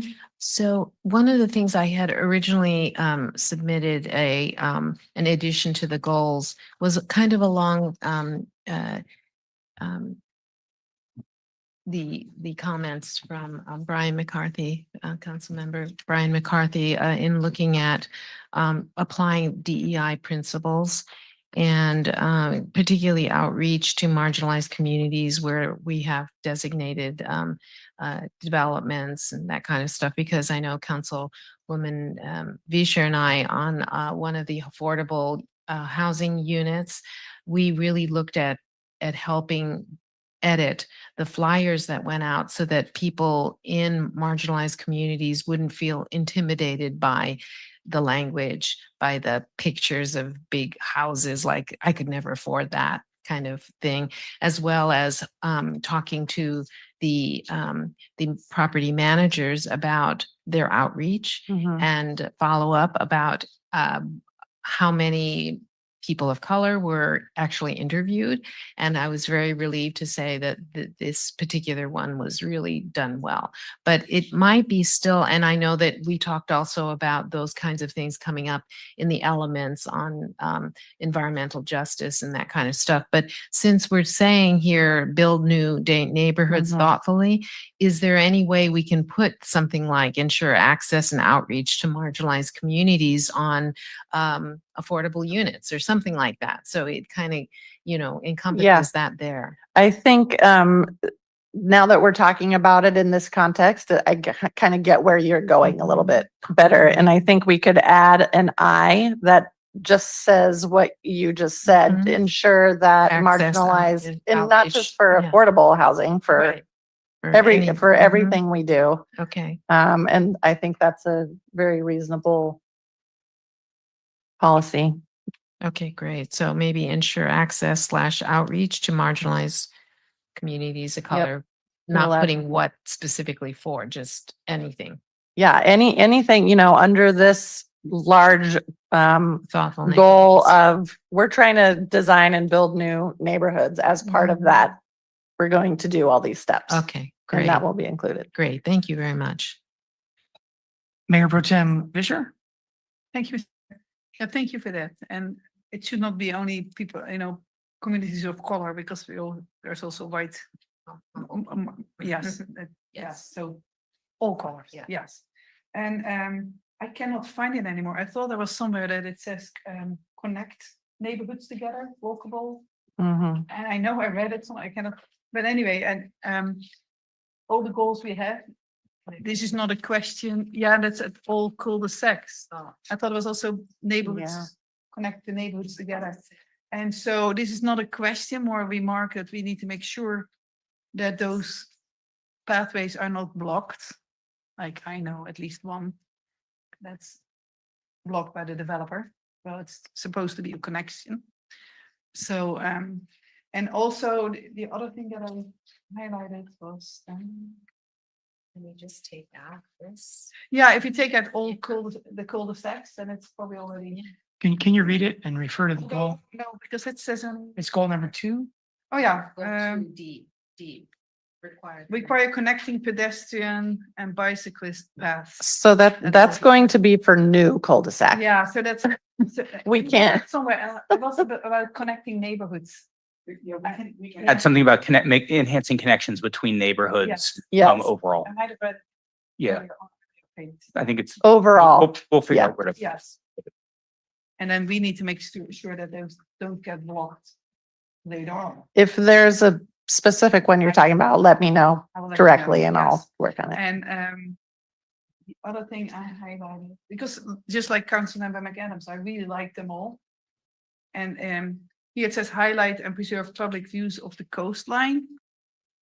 So staff really needs to make sure that if there is a plan for development, that we realize, or staff realizes, how tall those buildings are going to be.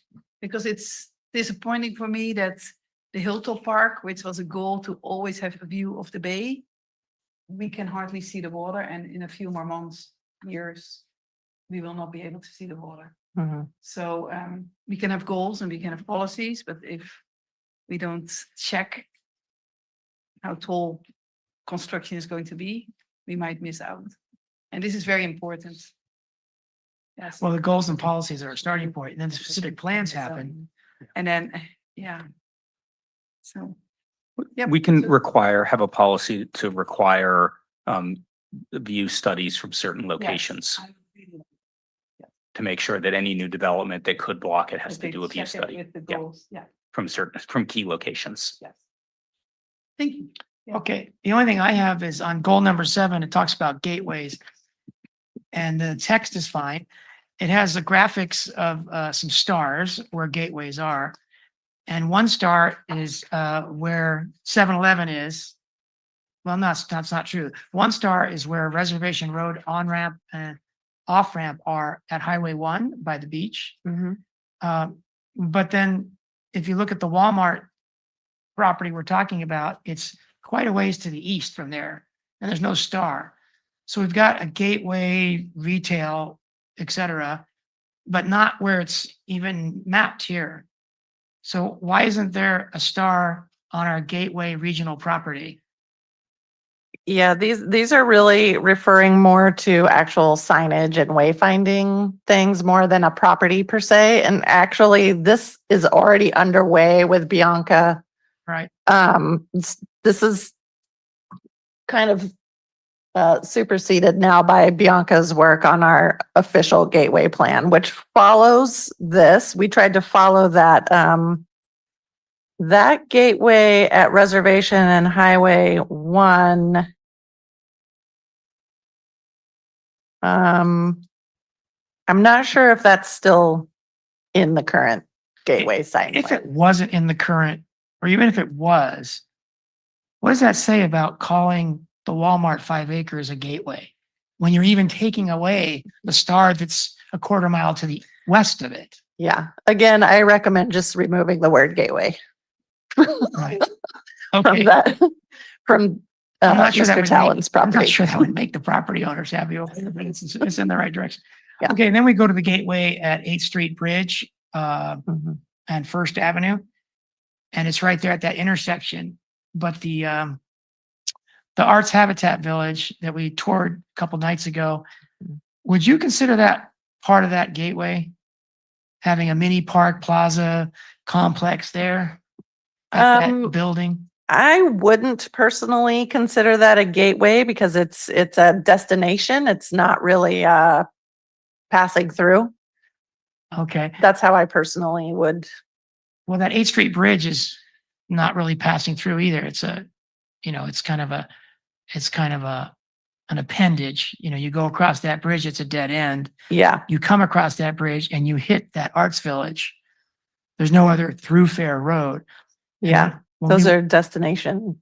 Right. So if there's going to be a star there, it's within a stone's throw of the Arts Village.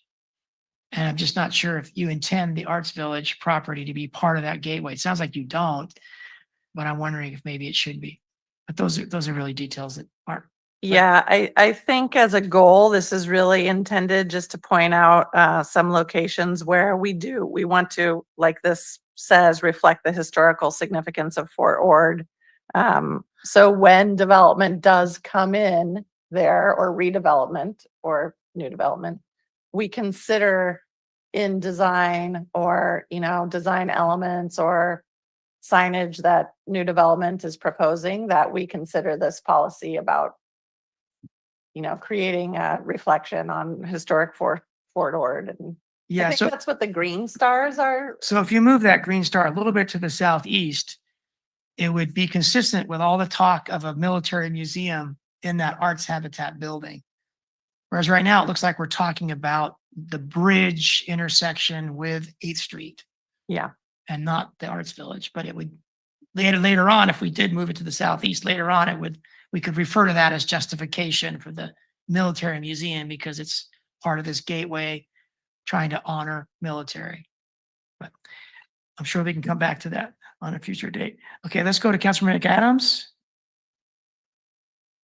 Thank you, Mayor. And I typically don't get in the weeds like this, but I really don't like the word marginalized. So if we could use like historically excluded groups or underrepresented, something like that. There's just such a stigma with that word marginalized. Which goal are you in? What Councilmember Biala wanted to add with regards to the okay. outreach. Yeah, so if we could just not use marginalized, Okay. because I just don't like that stigma. Thanks.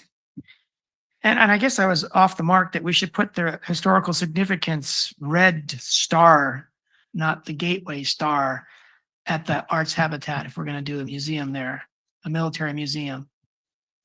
You see what I mean? Under goal 7, you have, to me, it's a red star. And the colors in it. Green. Sorry, it turns out to be green. We know what you were talking about. So I don't see any of those. Oh yeah, I do see 2 of them.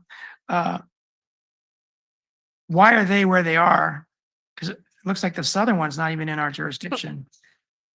Yeah, we'll have to get back on that one.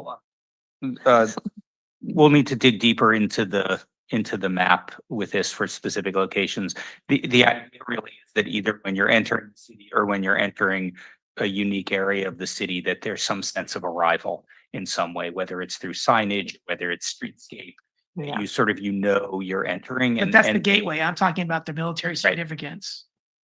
So what you just said refers to the military significance? Yes. Yeah. Yeah. Yeah.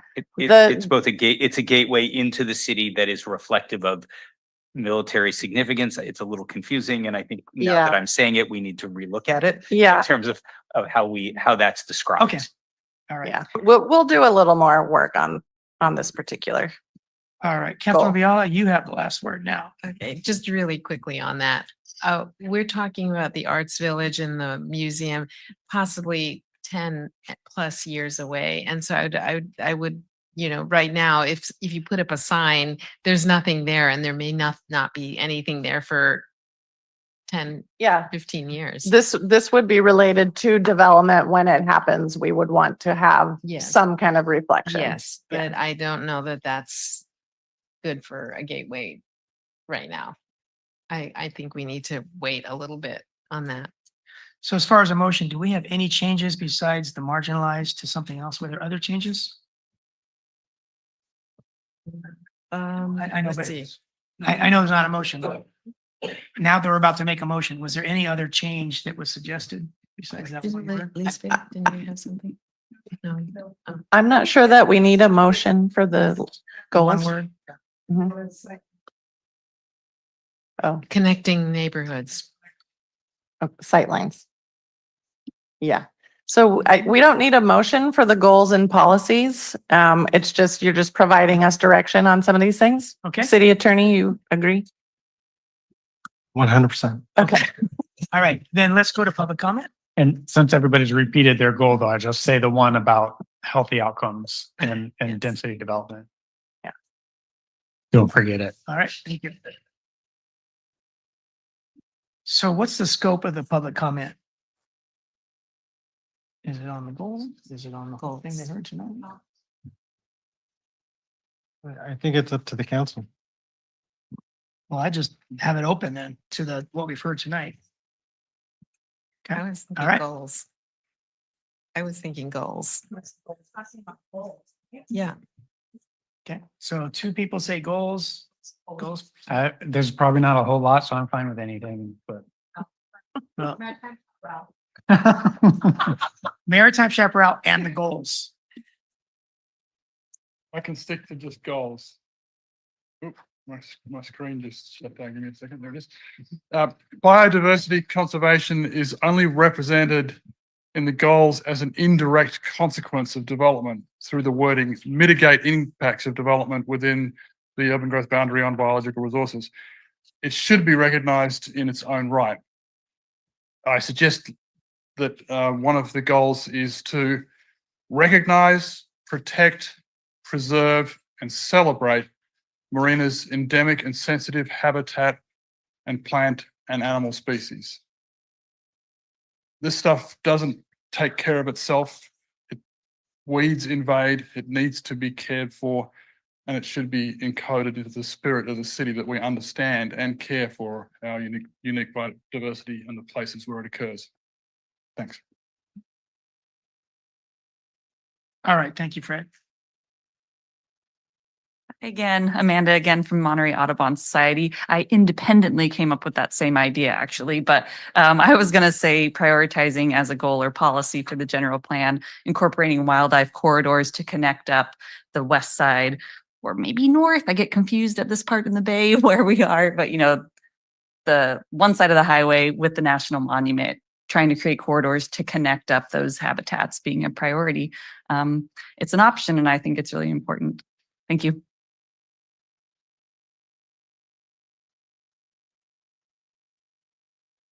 Hi, Carol again here. I like the reference to this marina that we like, and it's not sprawling and all that. And yeah, so thank you for that. That goes encapsulated a lot of the things that we like about marina. I guess my question, just more clarification, the comments from the council about the changing of the mixed use for Las Animas, is that past already this motion, or is just being done in the EIR or what for the future? Is it actually been, I couldn't follow the proceedings very well. We'll answer your question after public comment. Ah, okay. All right. Yeah. Yeah. So that would be part of making a vision of a nice and livable place that we all love, not one where we're invaded and traumatized every day. My husband has taken to sleeping in another room on the floor because it's so noisy from the trunks. Yeah, we're traumatized. Thank you. All right, thank you. Okay, let's go online to Jeffrey Markham. Welcome. Thank you, Mayor Delgado. Thank you, City Councilman and persons and staff. My comment is around probably the first goal, and that Marina is really a coastal community. And I'd like to see that captured somehow in the goal that we would like to preserve.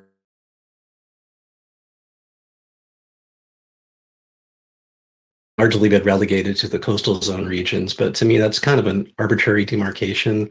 Coastal really permeates the entire city. So I'd like to see that somehow captured, that we, preserve and in some cases, restore some of the coastal aspects that, kind of predate like Armstrong Ranch. A lot of the coastal that was there got taken out even before the development, so that we make it a priority that we want to preserve the coastal aspect of our city. Thank you.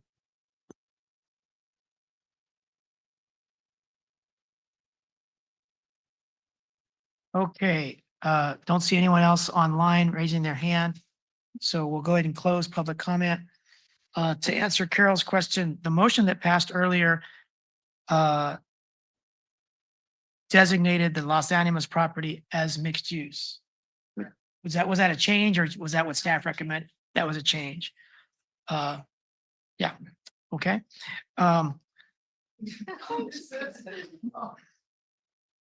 He'll tell you.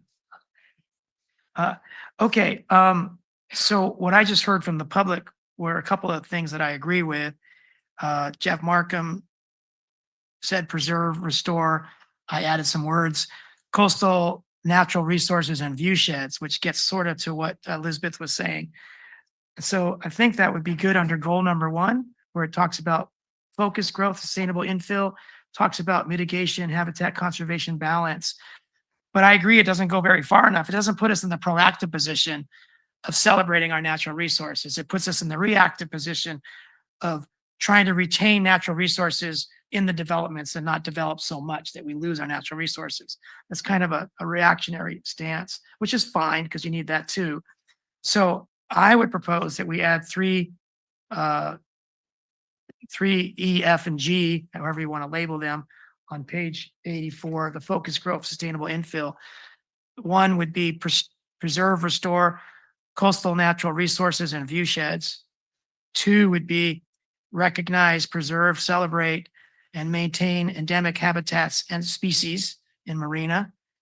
And 3 would be integrate wildlife corridors where possible to support connections between valuable natural landscapes, meaning coastal, Marina, the National Monument.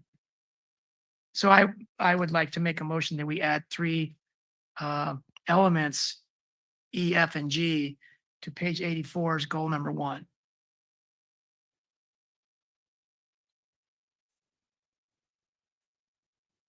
Well, it dies for lack of second if we don't get a second. We can't. Could I just clarify a Let's little get a bit? second or not, and then we'll Okay. talk about everything we might. I second. Okay, for discussion, go ahead. Okay. The preserve and restore coastal character of the city, I think, is very general and broad and captures the coastal feel of Marina. And that one makes good sense to me to have in the focus growth and sustainable infill. It follows these other large conceptual goals and policies. The other 2 would fit very well in the goals for the conservation element that we will be preparing. So just a reminder, as we come back to the council, you're going to have the same layout and format like this for all those other elements. And we're going to ask you to do the same practice where you have a goal and then these kind of sub policies underneath for each of those elements. So just to keep in mind that there's nothing wrong with these in the land use goals and policies, but they may be more appropriate for the conservation element. Just throwing it out there for consideration. And having them in both places just emphasizes it.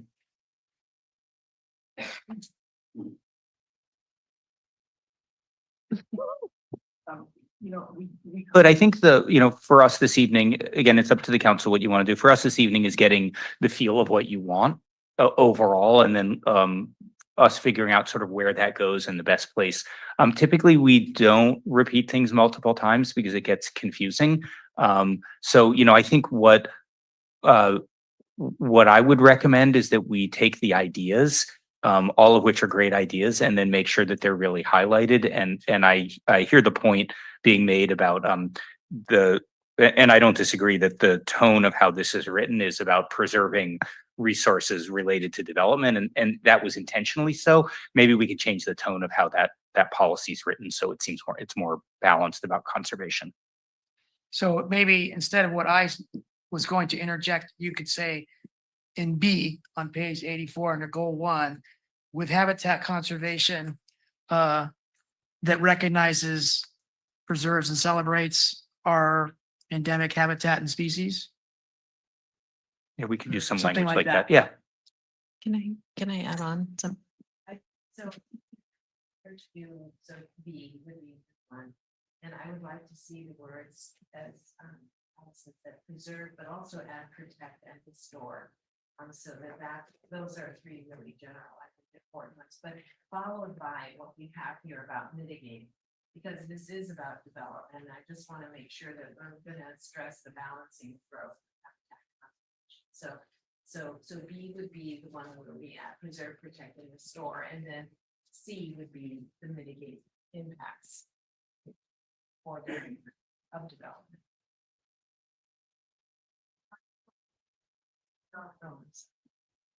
Well, it was a little confusing to me, so if you could. Yeah, kind of- Sure. I'm confused. So B would be the new one. That would be, as Allison said, in a general way, we use the words of the habitat conservation for preserving, protecting, and restoring. So it'd be very general, followed by the next one, which would be the current B, mitigate impacts of development within the urban growth boundary on biological resources, balancing growth with habitat conservation. Could So you they're read- kind of different aspects. Could you read the entirety of your new number B? Yeah, well, Allison, you created the sentence, so I just added protect, preserve, protect, and restore. I think so we have A, which is focused new development as infill, B, which is preserve, protect, and restore natural resources and habitat, and then C is mitigate impacts of development. Yes. Okay. Within, so you're just adding a B Yes. between A, with the In- current A and B. Mhm, right. Well, I think Jeff Markham was talking about. Oh, coastal. You Coastal- can add coastal We're at, to we'll that. add coastal. Yeah, I And have the that as a view separate. shed, the natural resources and the view sheds. Yeah. Okay, let's go to Councilmember McAdams and then McCarthy. Okay, so we have a motion on the floor and was that like a substitute had a- motion or what are we doing? We had a motion on adding 3, and that was seconded, and then we had some discussion in the direction of changing that. But right now we have a motion on the floor and discussion follow. Okay, so what Council Member Biala just said, was that a substitute motion? Could be, or it could be a friendly amendment. So since we friendly don't amendment? need a motion on this, it Okay. can just be the final direction. Right, but we have a motion in a second, so it would have to be either rescinded or Right. I'm just trying to like get through Taken this. off the floor or amended or left alone and voted on. Okay, What's your discussion or what's your input? I just want to vote. I just want to support what Council Member Biala's just said. Can we add that Perfect. then to your motion, a friendly amendment? Sure, I'll Okay. amend my motion so that it is, it has a new letter B and it adds the words to the old letter B, the way that Allison and Kathy described. Followed by the rest. New The C. old B, yeah. Okay, and my Second motion holds. Okay, let's go to Councilmember McCarthy. Second. Yeah, like Councilmember McAdams, I'm just ready to support all of these great ideas, but I am just, maybe this is semantics, but from the city attorney, I mean, it feels very much like an action that wasn't agendized. Should we just be giving general direction versus making a motion, or what do you recommend? So, I mean, the vote is really to provide this direction, Okay. So not it's to adopt not these anything policies. formal that we're not setting something in stone, even with a motion. We're just giving direction. Is it- Correct. Okay. That's it for me, Mayor. Thank you. Yeah, because of the public comment, it reminded me that until we made this little change, we're going the direction of all cities, where you end up focused on development of buildings and turning natural habitat into unnatural situations. And then there's crumbs left somewhere at the end for nature and that kind of a thing. And so trying wherever we can have an opportunity to try to turn that around a little bit. And I think that's what this does. Just a little step in that direction. Okay, not seeing any further comments. We'll go to a vote on that motion. All in favor, please say aye. Aye. Aye. Aye. All opposed? That motion passes. The city manager's Time. salary is now doubled. Congratulations.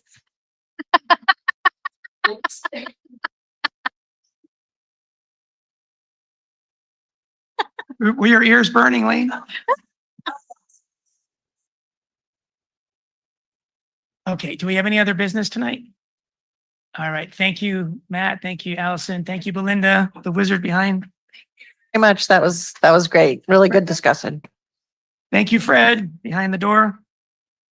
Thank you, public, for staying so long, Marie.